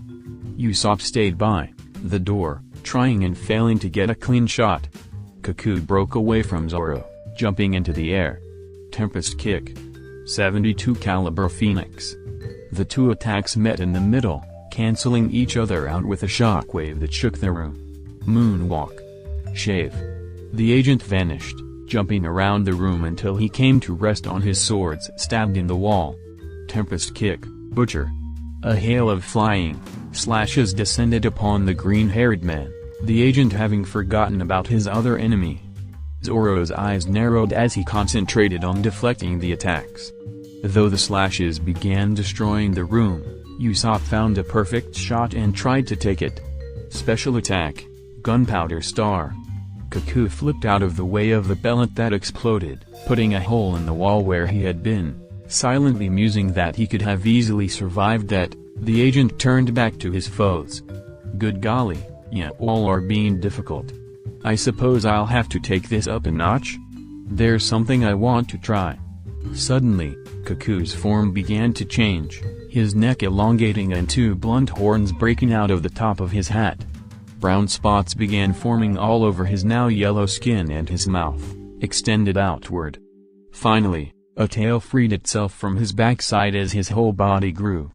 "Beware my power." 4.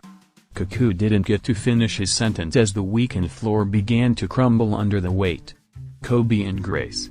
Finally, Koby muttered, carefully closing the door to the garden room. "We found one. He's sleeping and left the key out in the open.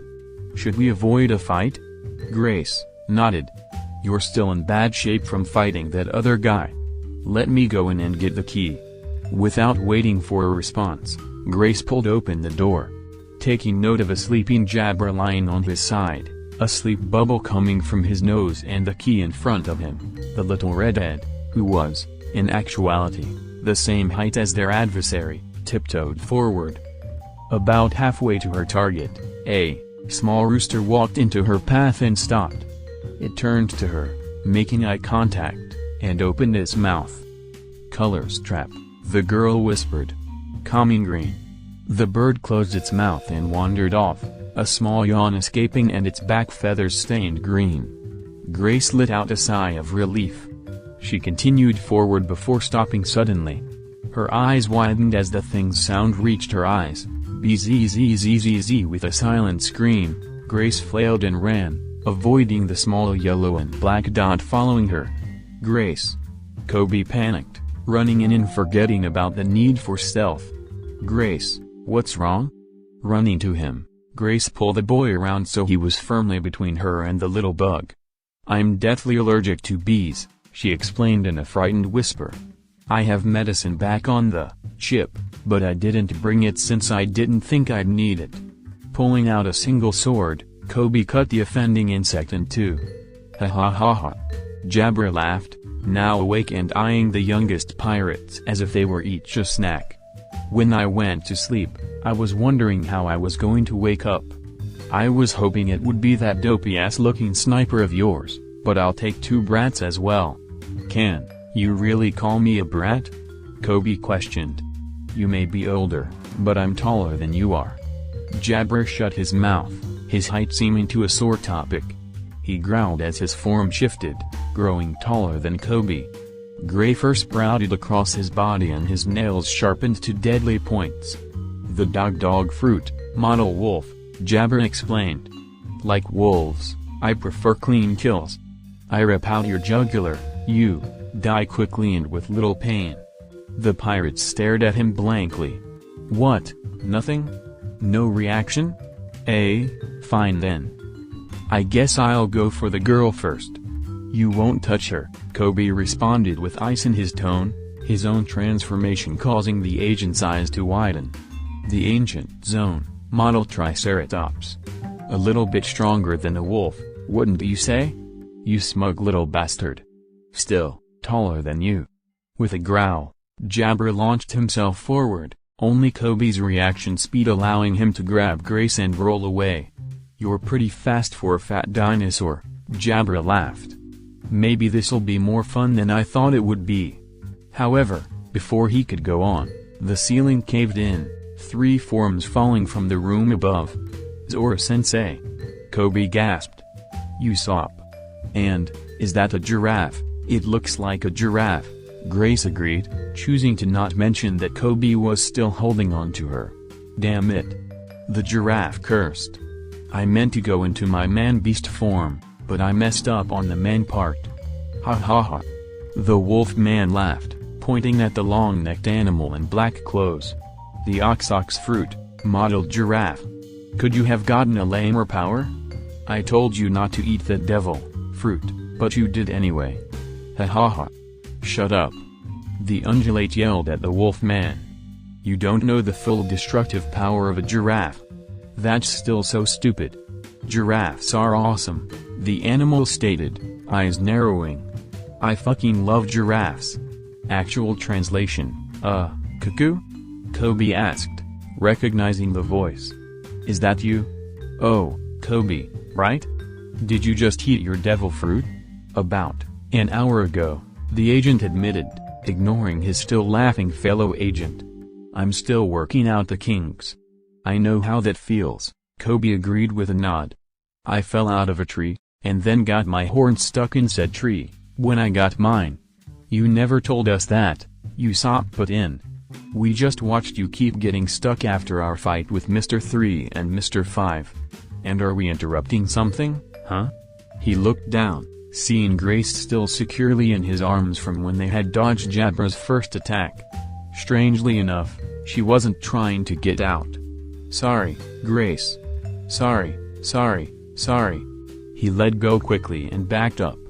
"Ha ha ha." Jabra continued to laugh. "We have a comrade to save," Zoro finally growled. "Can we get this moving?" "Oh, right," Cuckoo blinked. "Now behold, my man-beast form." His neck shrunk just a little bit, the front of his body losing its brown spots. His snout flattened, extending into a larger version of his square nose. He stood up on his back legs, his front turning into hand-like hooves. Ha. Everyone in the room laughed except for two people. "You look so stupid," Jabra added. "Hey." Surprisingly, it was Koby that spoke up. "Don't mock his own hybrid mode." "Of course, you would say that." Usopp laughed. "You're the one with pink hair coming out of your neck. Lay off his appearance." Koby defended. "It's not about how it looks, but how effective it is." "Thank you," Koby shouted. Finally, someone said it. "Don't worry, little man. I got you on this." With tears of a bond formed through understanding, Koby and Koby locked their hands, together in a sign of friendship. "Wow," Grace blinked. "Bromance on the battlefield. Never thought I'd see that." "Shrimp," Zoro yelled. "Stop flirting with the enemy. I don't swing that way." Both Koby and Koby yelled, separating. "Either way, we don't have time to be friends," Zoro grunted. "We have to beat them and get their keys." "Right, sorry," Koby apologized. "Too bad, little man," Koby said. "I like you, but that doesn't mean I'll just step aside and let you take my key." "Yeah, nothing personal." "Koby, let me take him," Zoro stated, readying his swords. "You wouldn't be able to go all out against him."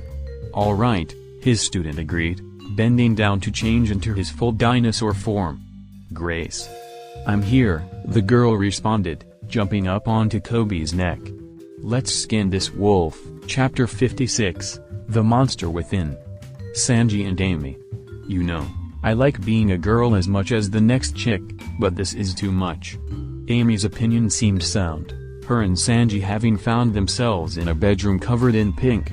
Pink walls, pink floor, pink sheets. There were even pink stuffed animals in the corner. I mean, yellow is so much better than pink, anyway. "This is definitely weird for an assassin's bedroom," Sanji agreed. "I bet it belongs to that pigeon guy." "I'm afraid this isn't Lucci's," a female voice denied, the open door behind the pirates closing. They turned to find Khalifa leaving against the wood, her hand turning the lock behind her. She was dressed in all black clothing with a very low-cut shirt. "Why don't you two stay a while? I'll make some tea." "That's a great idea," Sanji exclaimed with hearts in his eyes, his arms waving and wiggling in the air as if he'd lost all the bones therein. "You moron," the female pirate yelled, punching her fellow blonde with an increased mass punch to the face.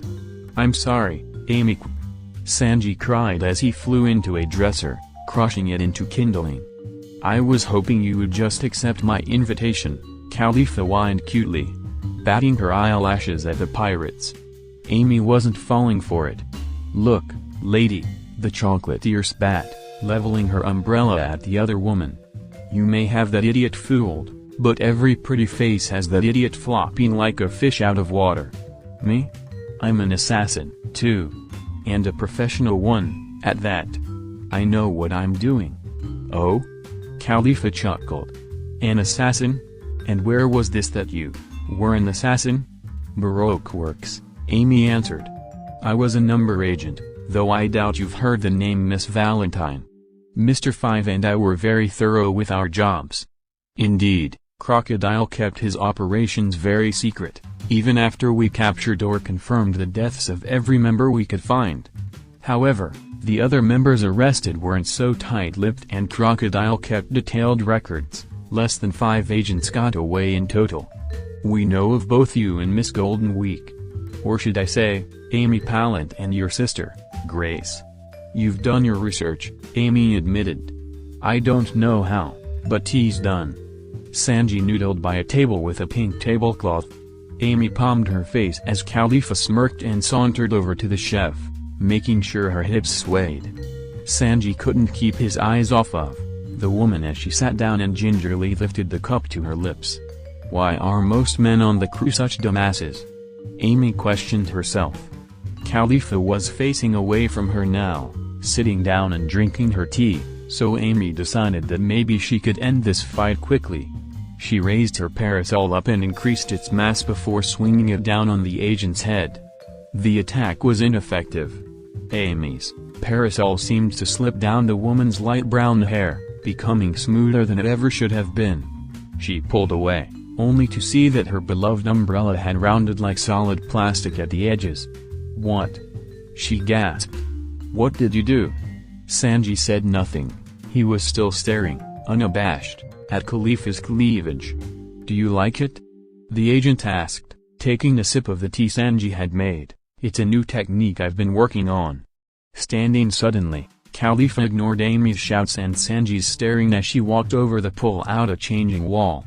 With the press of a button, the top of the bed slid backward to become a tub that began filling with water. Clothes then began falling from behind the curtain. "Is now really the time for that?" Amy screamed. Next to her, Sanji had a nosebleed and passed out. "Why, of course it is," Khalifa purred, stepping out from behind the curtain with nothing but a towel and lowering herself into the bath. Bubbles arose in the water unnaturally fast.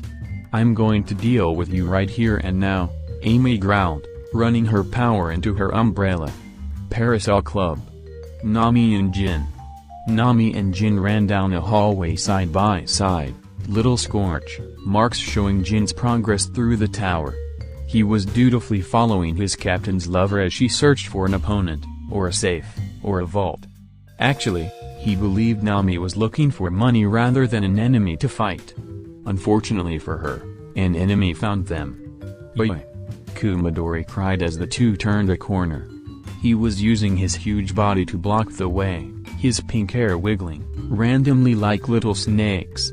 He spoke very slowly, making sure to define every syllable that come out of his mouth. "Oh, how the blessings of the god of war has fallen upon my lowly form. For he has granted me not one, but two messengers to the afterlife." "Listen, pal," Jin growled. "We've got places to be and people to save. Get out of our way."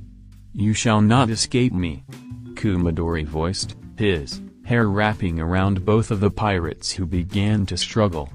"You will help me send." He didn't finish as Jin's limbs all but exploded, lightning shooting out to shock the man and burn his hair.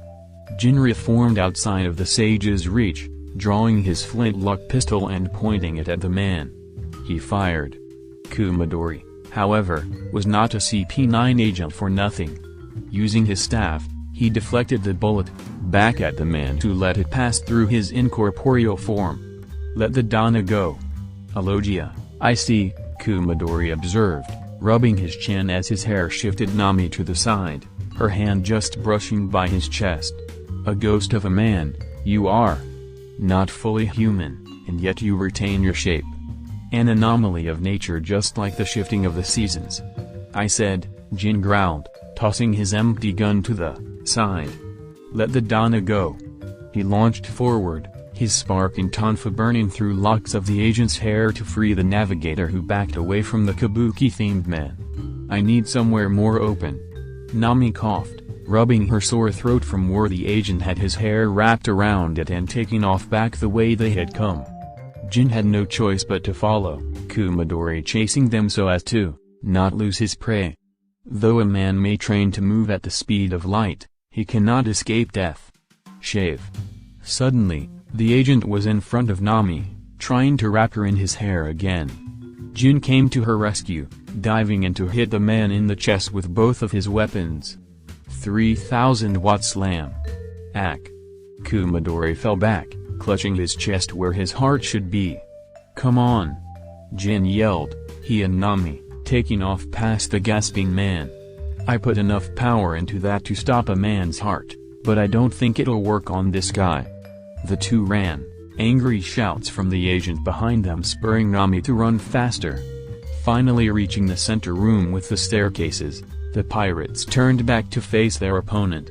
"Have you finally come to accept your deaths?" Kumadori slowly emerged from the shadows of the hallway, his hair still waving, the ends blackened. "Get him, Jin," Nami ordered, her clum attacked sending out cool balls and heat balls on either side of her. Jin nodded and launched forward. "Yes, Donna." Spinning death, Lightning strikes. As the name implied, Jin started attacking at the speed of lightning, electricity sparking off of his weapons. Armament. Kumadori countered, his hands and staff being covered in a black substance, and the staff and tonfa clashed. Flashing back to his fight with Aokiji, Jin deduced that the black stuff was meant to somehow hurt him. He didn't want to find out. What is that? Nami questioned, having never seen the technique before. Jin and Kumadori broke apart, the agent spinning his now black staff. My life return technique allows me to control even my internal organs with the force of my will alone. Kumadori began. However, this is not the only technique I possess. My armament haki allows me to coat my staff as well as parts of my body in pure willpower, giving me the ability to hit even Logias. Oh shit, Jin cursed. Prepare to die. Finger pistol, Q. Stabbing forward with his staff like a pool cue, the agent tried to hit both of the pirates, who dodged in opposite directions. Lightning shot. Jin yelled, firing a blast of electricity from between his tonfa. Stopping his aggressive movements, the sage pulled his staff back to spin it and defuse the attack. He continued the centrifugal motion, swinging the club out to where it caught Jin in the side. He coughed blood at the staff, batted him into the far wall. You will have to do better than that. Kumadori taunted. Thunderbolt tempo. As if in response, massive lightning bolts shot from the storm cloud that Nami had formed above them. Kumadori's eyes widened as the bolts rained down around him. He knew that a strike from one of them had a good chance of killing him, so he vanished, retreating with a shave. When the lightning cleared, he was gone. Damn it. Jin raged, crushing a wall with a blast of extra electrical energy from one tonfa. How are we supposed to track him? We don't have to, Nami answered, holding up the key she had pickpocketed after first meeting their foe. Getting the key was the easy part. We just have to hope that wham! Something slammed into the floor on their right, forming craters. Twisting around to see them, Nami and Jin found Sanji face down and Amy face up. But they were completely smooth and covered in blood. They appeared to be like human-shaped balloons, even their hands having been rounded out to seem ovular. Amy's parasol came next, clattering to the fur next to its owner in a similar state. Sanji! Jin shouted. Amy! What happened? The man-demon flashed over, gingerly raising Amy's upper body off the floor. That girl that was Iceberg's secretary, Amy coughed. Only Nami had seen Khalifa without a disguise in Water 7, but since there was only one female CP9 agent, it wasn't hard for Jin to understand. She was the one I fought earlier. I couldn't beat her and Sanji's damn chivalry wouldn't let him kick her. I'm sorry. Amy's consciousness floated away and she slumped backwards. Don't worry, Jin growled, lowering Amy to the floor.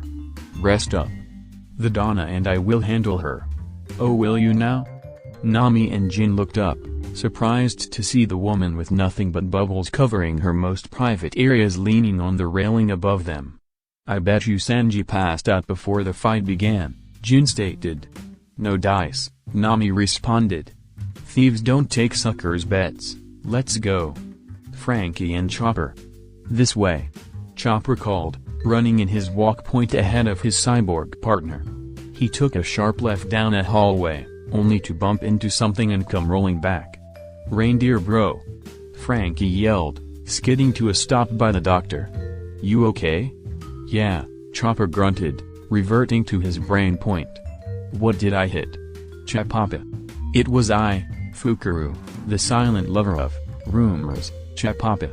Fukuru was standing in the hallway to the kitchen, his body taking up nearly the entire space. You will not get by me, Chapapa. Oh great, Frankie moaned. Not this clown again. Stand back, reindeer bro. I'll super deal with him.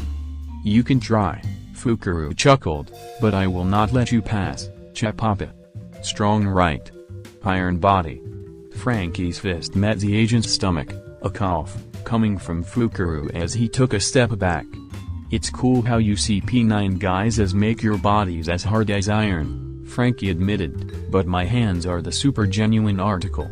Reaching over with his left hand, the cyborg pulled off the skin of his right, revealing that it was just a flesh-like covering for his iron hand. That's so cool. Chopper gasped, stars in his eyes. Franky ignored him for the moment, focusing on their opponent who was glaring at the cyborg. Strong hammer. Franky moved forward to punch the man again. Shave. The agent vanished in a burst of speed many would think impossible for his body type.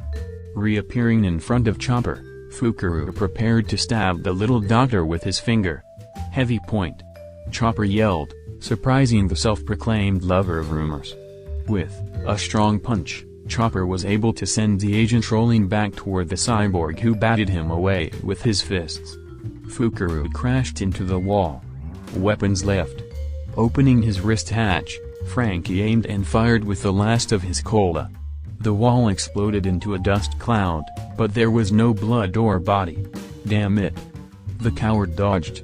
What was that about me being a coward, Chapapa? Fukuro had positioned himself above the pirate and shipwright, holding himself up with his arms and legs. Rumble, Chopper growled, chomping down on one of his rumble balls. Jump point. Shifting into a leaner form, Franky watched in awe as the doctor launched himself at the government assassin. Fukuro, however, was ready this time and avoided him with a shave. Get back here. Chopper ordered, jumping off the wall to aim for the agent. Arm point, cloven hoof.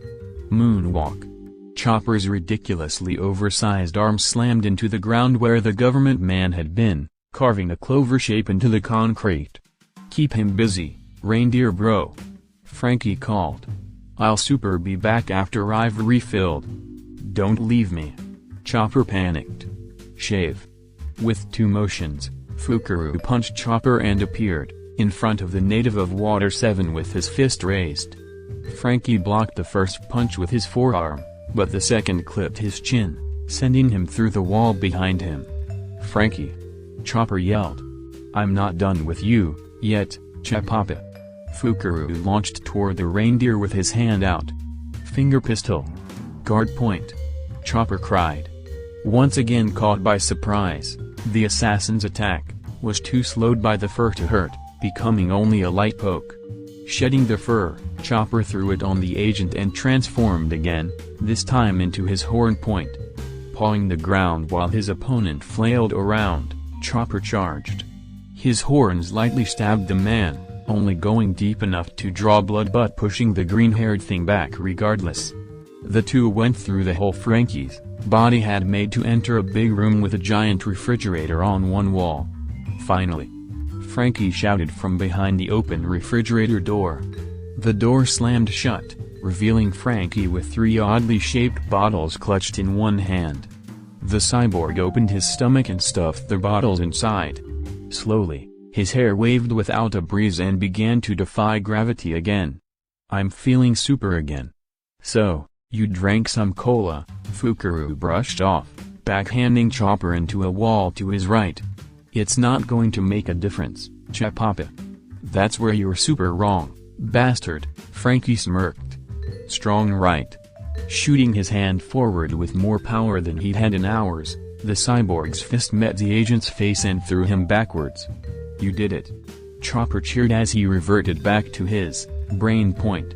He's not down yet, Franky stated, glaring at the agent as Fukuro pulled himself up. You've done it now, Chapapa.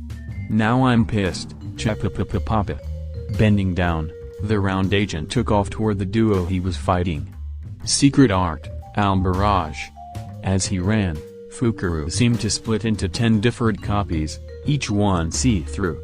They split up, 5 attacking each opponent. Guard, point. Chopper panicked. The fur managed to protect the reindeer from the worst of the damage, save for a face punch every now and then. Franky, however, did not have that luxury. The fists rained down on him without relief. Bins left. The cyborg yelled, firing bullet-like shots from his left wrist.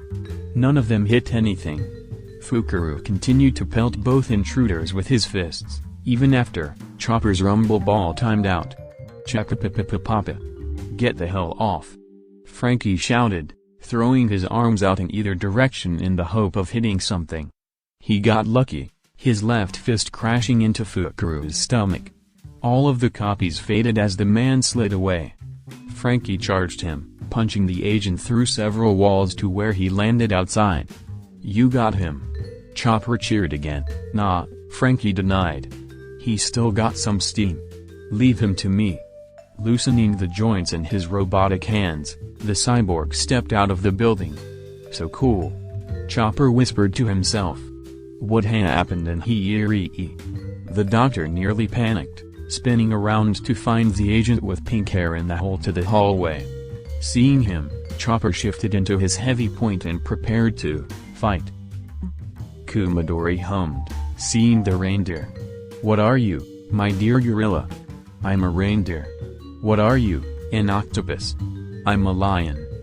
For that insult, I shall send you into the afterlife in a spray of red. Shave. Finger pistol, Q. Ah! Chopper screamed, jumping away from the staff which stabbed into the floor. He whirled around to punch the agent in the face. Iron Body, the sage, countered. Chopper pulled back, cradling his hand. Life return, hair restraints. The man's hair wiggled out, wrapping around Chopper's arms, legs, and neck. This is where you die. Please, when you get to the afterlife, find my dear deceased mother and tell her that I am alive and well. And that my killer instincts are as strong as ever. Finger pistol, Q. Brain point. Chopper cried, avoiding the stab by inches. Rumble. Desperate, Chopper crunched down on a second rumble ball. Arm point. But it wasn't arm point he got, but walk point. Kumadori didn't seem to care, batting the doctor into a far wall with his staff. Guard point. Chopper prayed, but it was jump point that slammed into the concrete. Damn it. I can't control my transformations. You cheated death, once already, Kumadori stated. Have you accepted your fate? No. Chopper shouted. I will take you down. The reindeer changed again, hoping to get one of the two transformations he had that would be useful. He was lucky.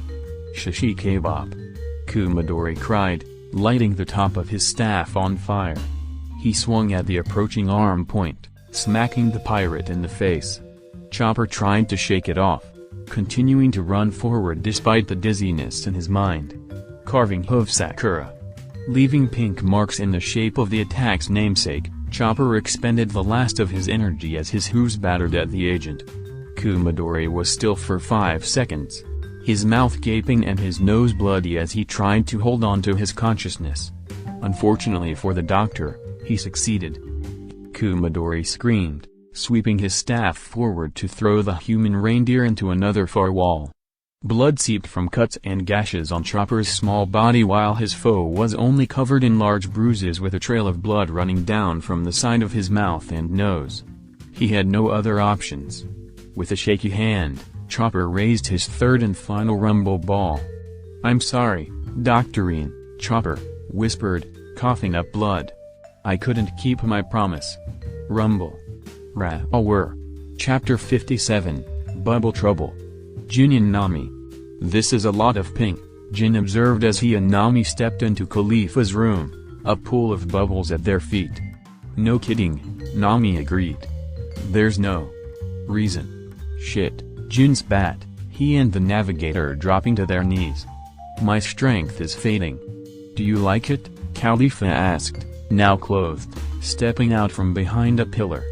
Jin grit his teeth and forced himself to flash forward with the most transformation he could willingly do at the time, that being changing his limbs into lighting to carry his body forward.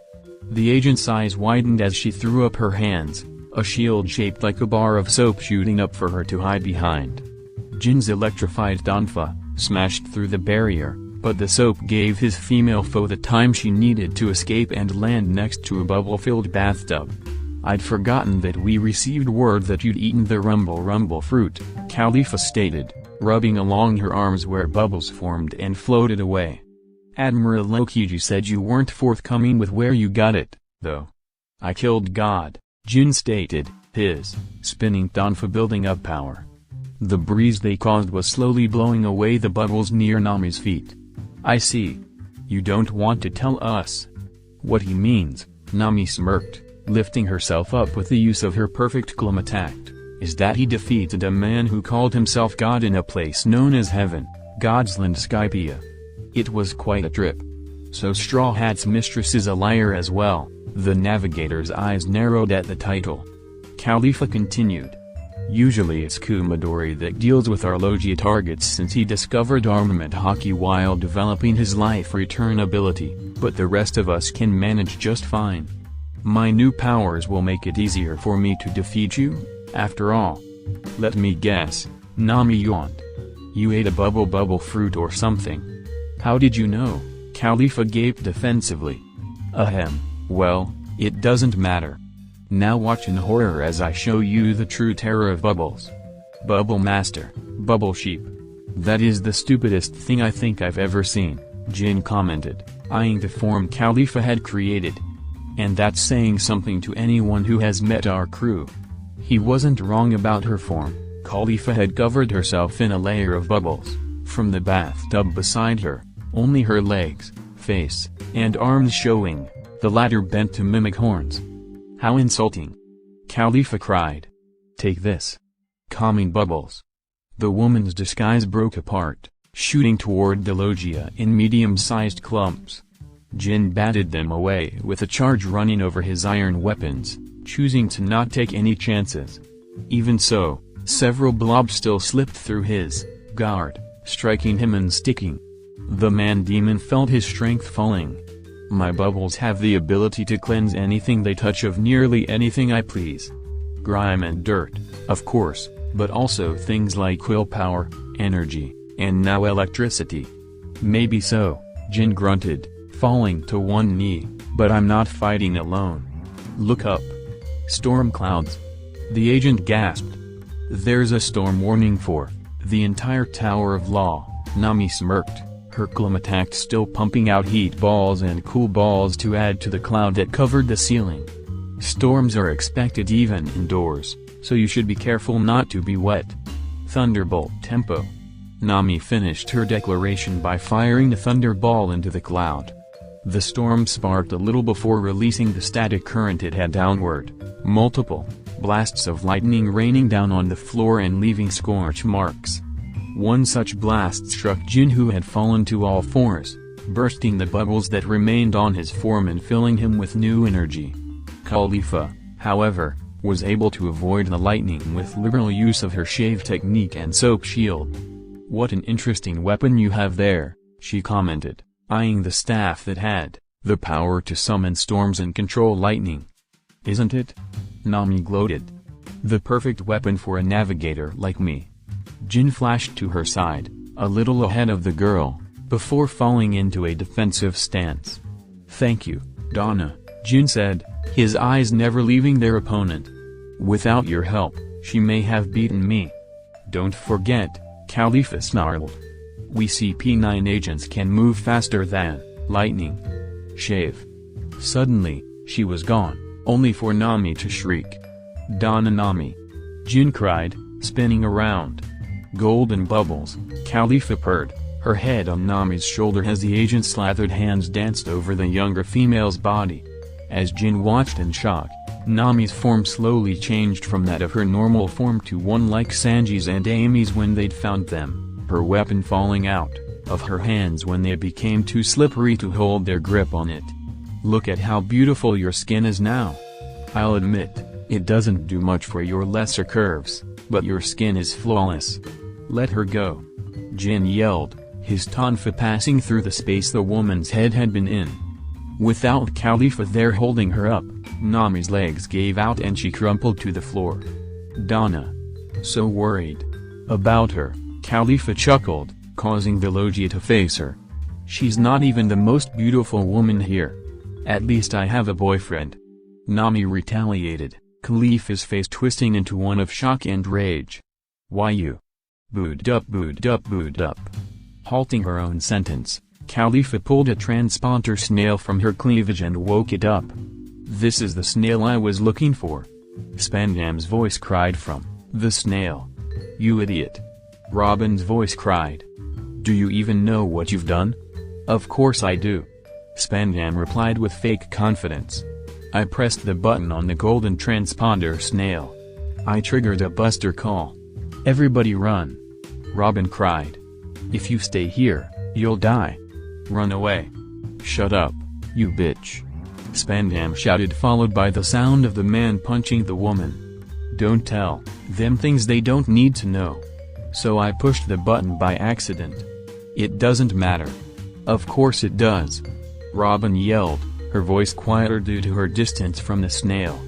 You weren't there on Ohara 20 years ago. You don't know what you've done.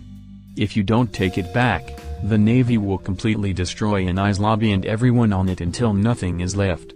Cancel it. I can't just cancel the buster call. That would make me the laughingstock of Marine headquarters and my promotion's at stake here. Thousands of people will die. Who gives a shit? Spandam laughed. If we need to kill 100 people for the greater good, CP9 will slaughter them without a second thought. Who cares if a couple thousand people die in the buster call as long as you are arrested and the pirates killed? Wahahaha. The snail is still on, Robin observed. What? Spandam squeaked. This is Straw Hat Luffy. Everybody run. Robin shouted again. Shut up. Spandam yelled before the snail suddenly shut off. That bastard, Jin growled, electric sparks flying off him. I'll admit that our boss is a clumsy idiot, Khalifa agreed, but it doesn't matter at the moment because you two are going to die long before the buster call even gets here. Sorry, woman, Jin spat. We aren't dying here. We've got a comrade to save and dreams to fulfill. Or what is that? Jin gasped, the whole room shaking. The outside wall began to crack until a giant hand smashed through, forcing the CP9 agent to jump away. The hand, which was covered in long brown fur except for the black fingers, that were as long as Jin was tall, pulled back and ripped stone out of the wall to make the hole bigger. In doing so, the creature revealed its upper half. It was massive, easily over 50 feet tall, with brown fur hanging from almost every part of its body. The head was vaguely reindeer-ish structure with a blue nose. Atop its head was an oversized version of the hat Chopper always wore with giant antlers shooting out of two bases. Its eyes were a glowing blue, shadowed by the hat as they swept across the room. Without thinking, the beast tossed Kumadori, who had been bloody and unconscious in its right hand, over its shoulder. Or, it shouted, one hand moving forward to grab more stone from the walls. Chopper? Nami and Jin gasped at the same time. The navigator focused on the blue nose while Jin's eyes were on the hat. Kumadori, Khalifa hissed as her eyes followed the path of the unconscious man. There goes one of our aces. Or, reaching in, the monster that had to be Chopper ripped the water-filled bathtub up out of the floor and threw it, forcing Jin to grab Nami and dive away before it took them with it on a fall through the center of the tower. The beast roared again and clambered through the hole, ignoring Khalifa and her attacks as it crawled to the center of the tower. Shit. Jin cursed. Sanji and Amy are down there. Chopper. Nami yelled, dragging the beast's attention to her and the lightning man. There was no spark of recognition in the monster's eyes as it swung at them. Jin grabbed the orange-haired girl and dodged again. The monster seemed to lose interest as he crawled the rest of the way into the tower. Jin. Nami whispered so as to not alert their opponent, who was still focused on the beast that was, most likely, their crewmate. My leg is back to normal. Some water got on it when Chopper threw that bathtub. You need to get me to those busted pipes over there. Right, the DevilFruit user nodded. Dashing toward the broken plumbing. Khalifa skent, using shave to intercept them. I'll admit, you pirates are the oddest assortment of monsters I've ever met, but I'm not going to let you undo the gift I've given. That's just rude. 1000-watt kick. Jin yelled, his right leg sparking with electricity as he brought it up in a roundhouse kick. Khalifa brought her own leg up, covering it in a layer of soap just before impact. The coating, however, did little to counteract the electric shock that passed through her system. Shoving her away while she couldn't counter, Jin ran forward to reach the point where droplets from the busted plumbing fell on the navigator and began to wash away the effects of the woman's bubbles. "You pirates are so aggravating," Khalifa scowled. Jin set Nami on the floor and dashed forward to engage the agent in a flurry of armed martial arts. Despite Khalifa being faster than Jin by a long shot, she was still unable to directly touch him due to an electric charge dancing along his skin, making any use of iron body or finger pistol a bad idea. He could also fire into the air, making Moonwalk nothing but a time waster. She jumped back, putting distance between them. Tempest, kick. Not gonna work, Jin taunted, the attack bisecting him only for his torso to fuse back together. Spinning death, 3000 watt slam. Bubble sheep, calming bubbles.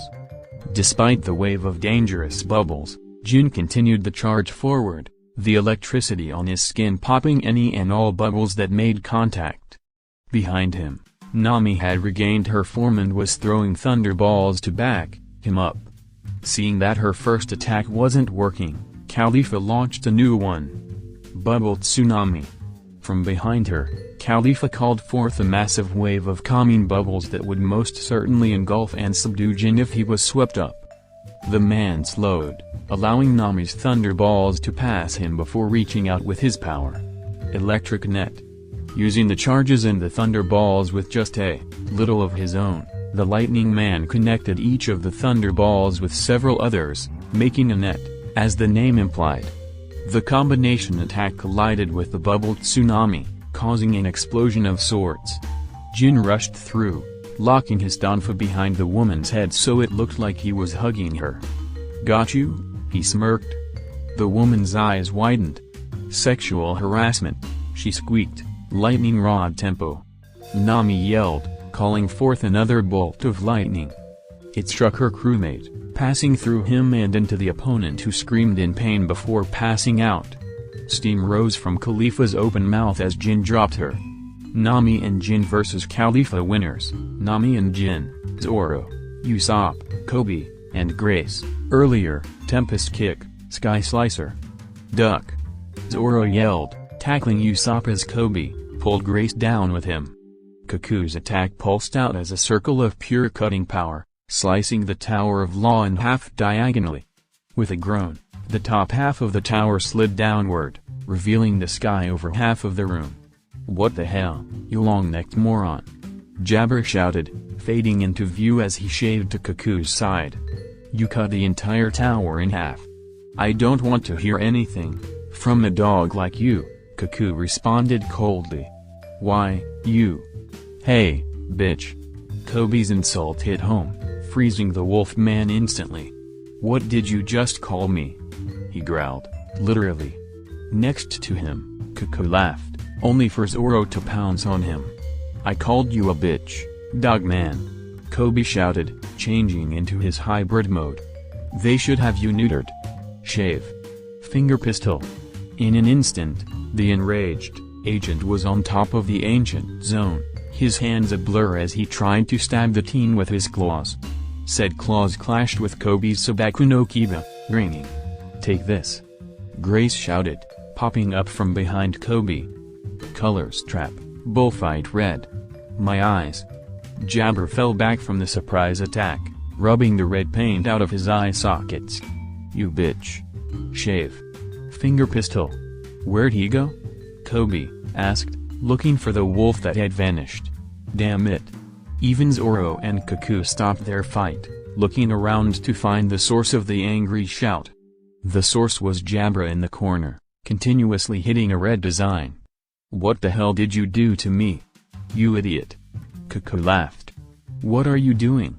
Shut up and help me, you moron." "I don't think I will." "You stupid, giraffe bastard, giraffes are awesome."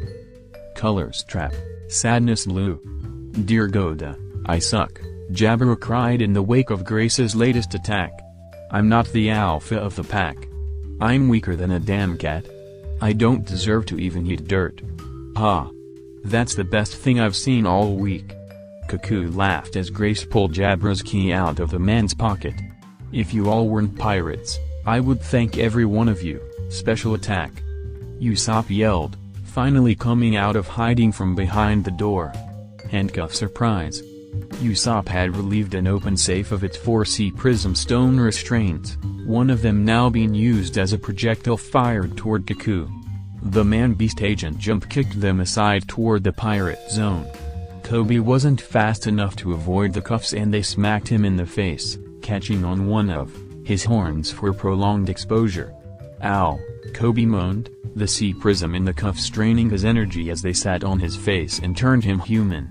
Grace sighed, walking over to remove the restraints from her comrade and lock them on the wolfman's wrists. Jabra sunk deeper into his chemical-induced depression, losing his wolf transformation. Booed up, booed up, booed up. Reaching into his pocket, Koby removed a transponder snail with a black shell and hat. He clicked it on. This is the snail I was looking for. Spandam's voice cried from the snail. You idiot. Robin's voice cried. Do you even know what you've done? Of course I do. Spandam replied with fake confidence. I pressed the button on the golden transponder snail. I triggered a buster call. Everybody run. Robin cried. If you stay here, you'll die. Run away. Shut up, you bitch. Spandam shouted, followed by the sound of the man punching the woman. Don't tell them things they don't need to know. So I pushed the button by accident. It doesn't matter. Of course it does. Robin yelled, her voice quieter due to her distance from the snail. You weren't there on Elhart 20 years ago. You don't know what you've done. If you don't take it back, the Navy will completely destroy Anai's lobby and everyone on it until nothing is left. Cancel it. I can't just cancel the buster call. That would make me the laughingstock of Marine headquarters and my promotion's at stake here. Thousands of people will die. Who gives a shit? Spandam laughed. If we need to kill 100 people for the greater good, CP9 will slaughter them, without a second thought. Who cares if a couple thousand people die in the buster call as long as you are arrested and the pirates killed. Wahahaha.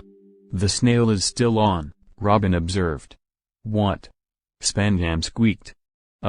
This is Straw Hat Luffy. Everybody run. Robin shouted again. Shut up. Spandam yelled before the snail suddenly shut off. That moron. Koby groaned, trying to rub his face in irritation. He failed, his arms only reaching the middle of his neck. Now let's look at the situation here. He sat down and undid his transformation, confusing the pirates he was supposed to be fighting. My fellow agent is incapacitated. Jabra groaned something about cats from his corner. I'm in a 4-on-1 fight including a man that can match me in swordplay. Zoro nodded, a smirk on his face. The Tower of Law where we are fighting is falling apart. A big part of that is your fault, Koby pointed out. And finally, my moronic commander has triggered a buster call on Anai's lobby. Everything is stacked against me. How could this get any worse? Of course, as all of you lovely readers know, that question was and is cursed in every universe in which it has been uttered. Or what was that? Usopp trembled, clutching onto the back of Zoro's clothing. The wall around the doors exploded inward, thrown away by a giant, furred hand. Heavy panting could be heard, great puffs of air rippling through the dust. What the hell? Zoro and Koby shouted in sync. Is that yours? Grace screamed. No.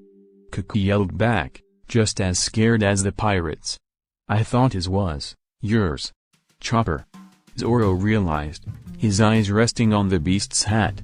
What the hell did he do?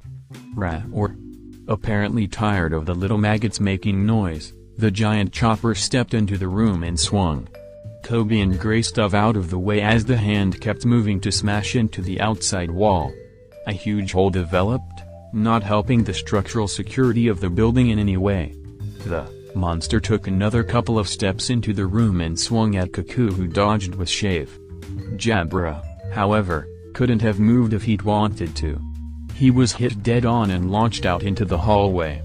The force of the hit shattered the handcuffs on his wrists, leaving them behind in a terrible parody of knocking someone's socks off as the wolf man disappeared. "Everyone move!" Frankie shouted, running into the room as he locked his T-bar in place between his arms. "What are you doing?" Koby demanded, running at the cyborg to stop him as he took aim at the out-of-control reindeer. Coup d'event. Koby didn't make it before the shipwright fired, the blast of air throwing Chopper's monster point out of the hole and down toward the ocean below. "You bastard!" Usopp screamed. "Stop it, guys!" Nami ordered, entering the room with Jin as Frankie dove out of the hole. "We came up with this plan. We'll talk later," Zoro growled. "We still have a fight to finish." "No, you don't," Cuckoo sighed, his key landing in the grass in front of the green-haired man. "You're surrendering?" Koby asked, his twin swords lowering. "But I still have a new technique I wanted to test against you," Zoro muttered childishly. "I'm outgunned, outmanned, outnumbered, outplanned, and running out of time," Cuckoo responded. "I just have one request. Fulfill that, and I'll lead you all to the gates of justice and Nico Robin." "And what is it you want?" Jin prodded. Cuckoo locked eyes with him. "Help me like you were going to help Nico Robin. Take me away from here." Chapter 58 The Buster Call. "What?" Zoro blinked. "I'm sorry, I could have sworn I heard you say that you wanted us to take you with us." "That's exactly what I'm asking for," Cuckoo nodded. "After being with Galley Law for 5 years, this whole CP9 stuff just doesn't groove with me, you know? I liked the people there more. They were friendly and easy to work with. Here? Not so much." He gestured toward the hole that Jabber had been launched out of. "Jabber may have been the worst, but the others can be pretty damn annoying. If people see you leaving," Koby put in, "you'll be deemed a traitor of the Marines. You'll have a bounty on your head. Then it's a good thing I'm being kidnapped by a bunch of bloodthirsty pirates and not running, isn't it?" He held out his hands for Usopp to cuff him. "I like the way you think," Zoro nodded once the cuffs were secure. The man was obviously tired, but he stood strong. "Now, you mentioned leading the way? There's a secret passageway that goes under the ocean to reach the gates of justice. It also has a combination lock for an iron door. I doubt we'll have to deal with that," Koby waved off. "Captain Luffy went ahead to find and save Robin. He's probably found the passageway through force and left a trail of destruction." "Sounds like Luffy, alright," Nami nodded. "We're here," Sanji and Amy yelled, the former flipping into the room and the latter zooming in with the use of her parasol. "Never fear," Sanji declared. "I have arrived to save the day for my beautiful Melorines." "You're late, Curly Brow," Zoro laughed. "What did you say, Mosshead?"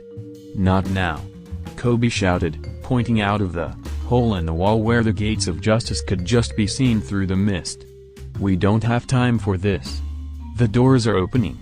Let's go, then," Cuckoo urged. With a nod from everyone but Sanji and Amy, the crew followed the now former government agent. The chef and chocolatier shrugged and followed.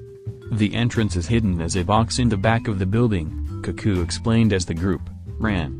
"It'll lead to a ladder that goes down 50 feet before becoming a straight shot. Then Iron Body."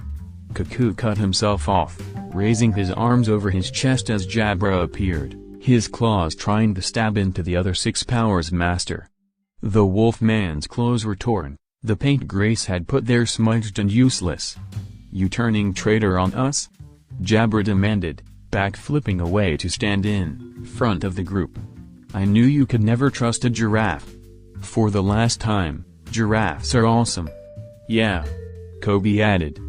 "Go hump a fire hydrant until you huff and puff and blow your—" "Calm down, Shrimp," Zoro ordered. "Sorry.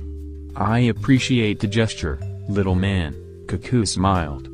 "That was clever. I don't know who this clown is," Sanji announced, walking to the front of the group with a lit cigarette and ignoring the angered growling of the Wolfman. "I don't really care, either. He's an enemy and I haven't gotten to have a real fight yet. Leave him to me." Do you want backup? Amy questioned. Nah, Sanji waved off. Get going and go save Robin. Despite Kaku looking skeptical, the group jumped the railing, each finding their own safe landing somehow. Sanji stayed with Jabra, never breaking eye contact. Alright, Kibbles, Sanji grunted, puffing out a cloud of smoke. Let's dance. Are you sure about that? Kaku asked, the group following the hallway toward the kitchen. As much as I don't like him, beating Jabra isn't going to be a walk in the park. Sanji-kun is one of our monster trio, Nami answered. There's no way he'll lose to an animal. Thanks, Koby, groaned in his Dino mode with Grace on his back, the girl leaving a trail of paint for Sanji to follow. Just put down all us zones, why don't you? Shut up. Nami whacked the dinosaur over the head with her weapon. Ow. Koby whined as Grace giggled at him. Amy's hooped umbrella base choked Zoro and he tried to take a right. I'm starting to see why your all's ship loved you so much. I think, you mean we loved our ship, Amy corrected. No, Kaku denied as he took a turn. Nami grabbed Zoro's collar as he turned around. I mean your ship loved you. She was alive. What do you mean, she was alive? Jin demanded, stopping Zoro from talking a left. You all didn't know? Kaku blinked. That clever little fairy. Spit it out already. Zoro yelled, now being literally dragged along via his pants leg by his student. Alright, Kaku muttered, holding his hands up. I'll start with the myth. So on Water 7, there's a popular story about Clabbattermans, or wood fairies. The story says that a Clabbatterman is the spirit of a well-loved ship, born from the bonds of its crew. It's been said that if a Clabbatterman really loves their crew, then they'll show themselves with a human form to warn the crew of danger. What does this have to do with us? Grace asked. Your ship had a Clabbatterman, Kaku responded. Usopp stopped, forcing the others to as well. What do you mean, Had? He demanded. Kaku sighed and began moving again. I didn't have a say in the matter. Frankie had taken your ship as bait to lure out Straw Hat the night we attacked Iceberg. We ended up having to track him down to his base where he had stored your ship. After we captured Frankie, Lucci decided to release your ship into Aqua Laguna. I think that's when I started questioning everything. I mean, there's being mean for a reason and then there's just cruel. I'm afraid there's no way your little caravel survived. No, Usopp stated, fury and determination burning in his eyes. She's the one I saw that night in Skypiea. I know that our Mary can tough it out through even the worst storms. But if she's free on the ocean. Kaku? Koby asked around the fabric of Zoro's pants, the swordsman scowling as he was pulled along. Are there any stories about wood fairies fixing themselves or sailing themselves? Not that I know of, Kaku replied. The only reason I knew your ship had one was because Frankie wouldn't stop crying about it after we took him prisoner. Mary is coming for us, Usopp said with absolute certainty. I may be a liar, but I never lie about the Mary. If she's out there, she'll come for us. As great as it is that our ship is or was alive, Zoro grunted. We have to save Robin before we leave. Right, Kaku nodded. This way. We still have to save Robin, Amy muttered as they took off. What happened to Luffy? Lucci, I'd reckon, Kaku answered. That cool cat was the one guarding Spandam and Nico Robin. If your captain caught up to them, then he's going toe-to-toe with the big guy right now. He may be kaput already, Lucci's the strongest member of CP9, after all. And Don Luffy is the strongest out of us, Jin replied. The Don's gonna be the king of the pirates. He can't lose. Good, Kaku nodded. I'm not usually a betting man, that was Polly's quirk, but if your captain loses and you all fail, I'll get court-martialed and executed.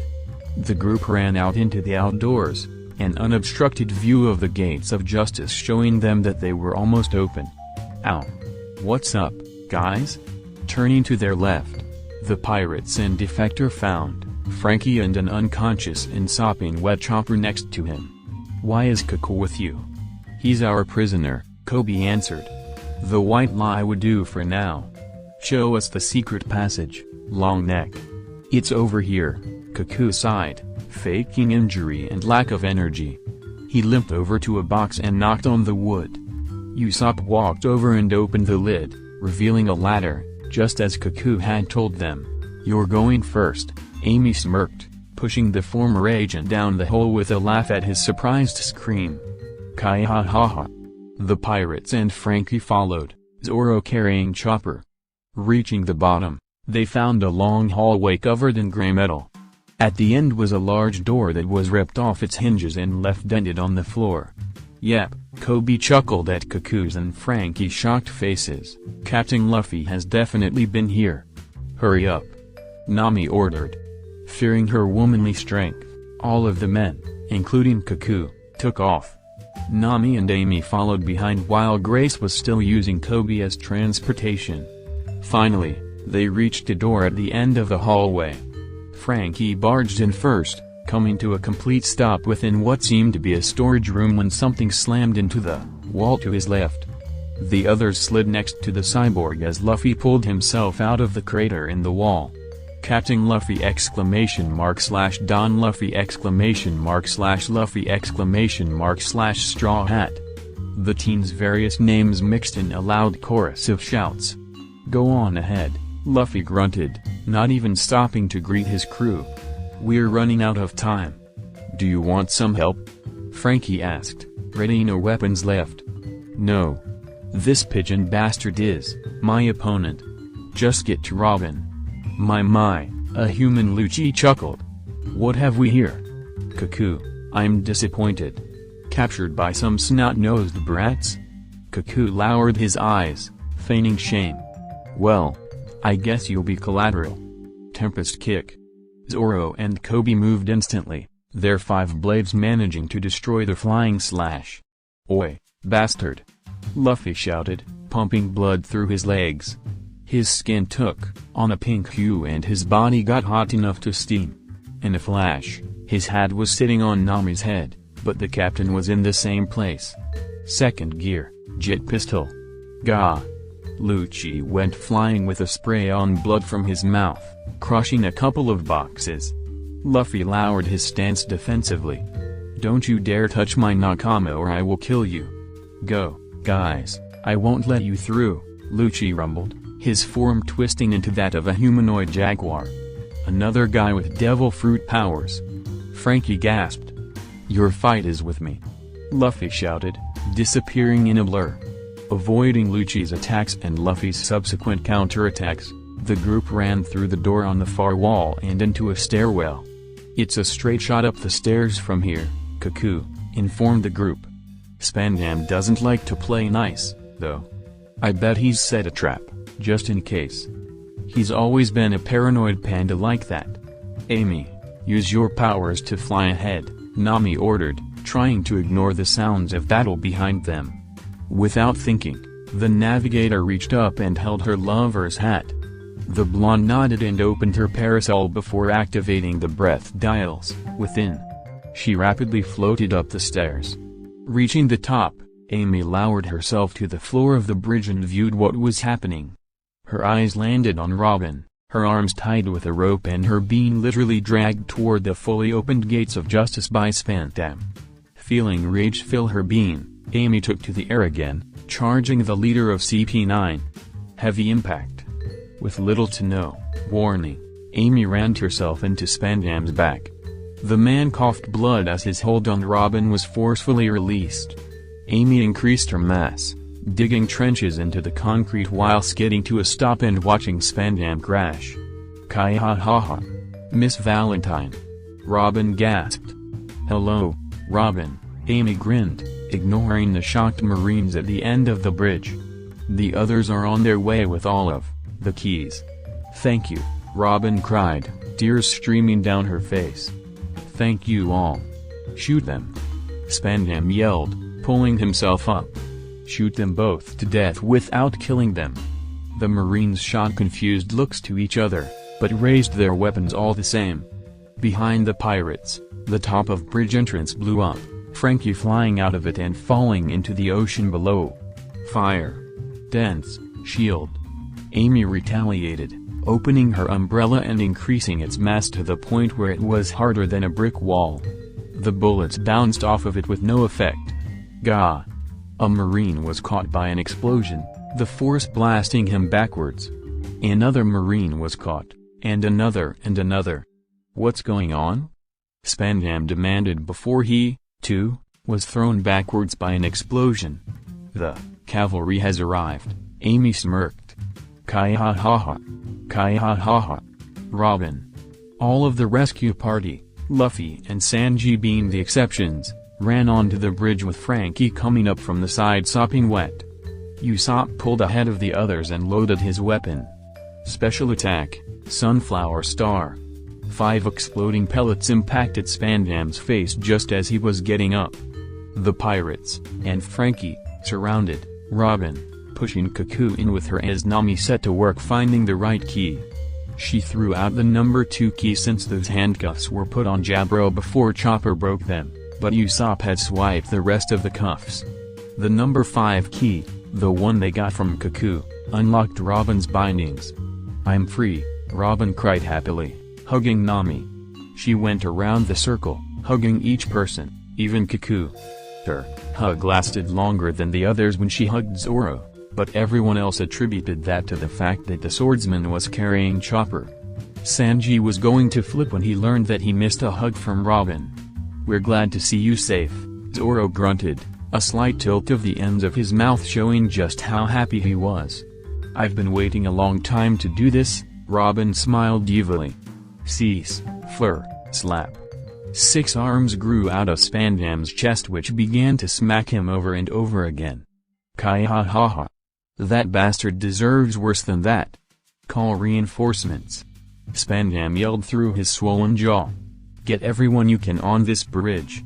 An explosion rocked the bridge, a section of the fence around Enai's lobby blown up. The Buster Call had arrived. "This is a full-scale, indiscriminatory attack on the judicial island of Enai's lobby," someone announced over the loudspeaker. "Our main targets are Straw Hat Luffy and his crew of approximately 70 men. However, Nico Robin, who is on the Bridge of Hesitation, is not to be targeted by order of Admiral Aokiji. Begin by targeting the Tower of Law." Cannonballs rained down on the island, destroying everything in their path. It appeared that the Marines running the Buster Call didn't know that the pirates had already freed Robin. "No," Robin gasped, flashbacks of the Buster Call on Ohara filling her mind. She stepped back, away from the battleships, losing her footing and falling in fear. Zoro caught her, lowering her to sit on the bridge.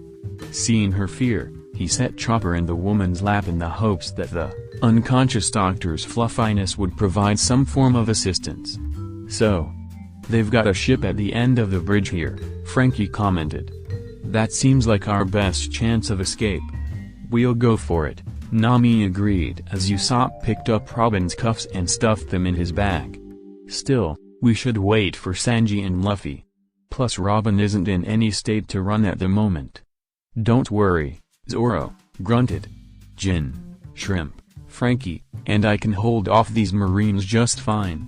I want to get in on this, too," Amy smirked. Behind them, the bridge entrance was destroyed by a giant fist. The upper part of the building broke apart from the force like the top of a volcano, among the debris the form of the transformed Drabluchi. The agent crashed onto a ship, something rocketing out of the building, behind him. Far above the ship where Lucci had landed, Luffy pumped the air in his body from his third gear technique to his foot, the giant attack breaking the marine battleship in half. Lucci jumped away, using Moonwalk to get to another ship. Luffy followed him, breaking the second ship's mast with a punch in the hopes of shoving his foe into the sea. Lucci was smarter than to fall for that, however, and jumped above the pirate with Moonwalk. Tempest Kick, he called, his attack nearly cutting the pirate captain in two. The ship was not so fortunate as the slash cut through several layers. The ships surround them, the other 8 of the original 10 still in commission, turned their guns and fired on the vessel. Parts of the marine battleship exploded, the noise drowning out the cries of its dying crew. "Those bastards!" Koby yelled as he watched the government men fire on their own just for a chance of killing a single pirate. "I'll make the man who gave that order burn in hell." "Not so fast, Shrimp," Zoro ordered, placing a hand on his protégé's shoulder. "Our first priority is protecting Robin." Koby stopped. "Right. Sorry, Zoro-sensei. What are you morons waiting for?" Spandam yelled, his finger pointing at the group of pirates and company. "Kill them all." End of chapter 58. Bonus. High Seas Hijinks, DevilFruit Dilemmas, takes place after Skypiea. "Hey, Jin?" Usopp asked, putting away his half-deconstructed chemistry set and glancing at the DevilFruit user. "I've been meaning to ask you, but how do you make lightning out of nothing?" "What do you mean?" Jin responded, replacing his rubber-lined headband after a training session. "Well, technically, you shouldn't be able to create something from nothing. That doesn't make any sense." Usopp, the Logia deadpanned. "We sail under a man-made of rubber in a sea that defies the laws of nature on a daily basis. Who cares about sense?" "Still," Usopp argued. "The first law of alchemy says that matter cannot be created or destroyed. Similarly, neither can energy. No offense, Usopp, but you're a sniper from a small island in the East Blue. Where did you learn anything about the laws of alchemy?" What's alchemy? Alchemy is basically the total of all theories about how to turn one thing into another. "What's this about theories?" Chopper questioned, jumping into the conversation. Usopp's trying to make sense out of something that doesn't make sense. Jin's DevilFruit's logic, the sniper supplied. "Oh." Chopper blinked. "I actually have plenty of theories of my own, mostly for logias and zones since paramishes are all different." "Fine," Jin sighed. "Go ahead. So logias are said to be able to make their elements out of essentially nothing, right?" Usopp and Jin nodded. "But that doesn't make sense since you shouldn't be able to make something out of nothing. That's what I said. So I think that they are transmuting things into their element." "Transmuting?" the resident Logia asked. "Transmutation," Usopp offered. "It's the theory of turning one element into another. Most commonly iron into gold." "Yeah," Chopper nodded. "My theory says that the nutrients in the food that Logias eat are only used for the bare minimum to keep them healthy and that any excess is transmuted and stored as the element in question. In your case, Jin, the calories in your food, which is usually turned into only a little electrical energy to control the nervous system, are all turned into electricity and stored in your body, which is why you started eating more food since you got your fruit. But what about when I'm wearing my headband? The rubber there is supposed to force me into a fully human body whenever I'm in contact with it. Rubber can only do so much to counteract your powers," Chopper responded. "At your base, you are now made of lightning, so all that energy would be stored in your brain or nervous system, serving its normal purpose until you release it." "Really?" Jin blinked. "That's it? Well, you could be picking up ambient static electricity from the air, but your rubber headband probably counteracts any source of electricity from entering you through your skin. In the end, if my theory is correct, then no Logia would have an unlimited amount of their element and they would need to eat to replenish their supply." "I guess that makes sense," Jin conceded, "but what about zones, or Amy, for that matter? Pun not intended. You and Koby get heavier when you change forms, so aren't you changing your masses?" "Again, transmutation," Chopper answered. "Our powers not only affect our bodies, but the clothes we are wearing as well. This means that there must be at least a small area of effect for zone powers. And, when we transform, the air around us doesn't become pressurized. My theory for zones is that we transmute the air around us into the mass our transformations add and vice versa. If I'm right, Amy's powers would be the same way. On average, the air pressure at the surface is 1 atmosphere or 1.01325 by 105 pascals, meaning that there are literally billions of kilograms of air weighing down on us at any one time.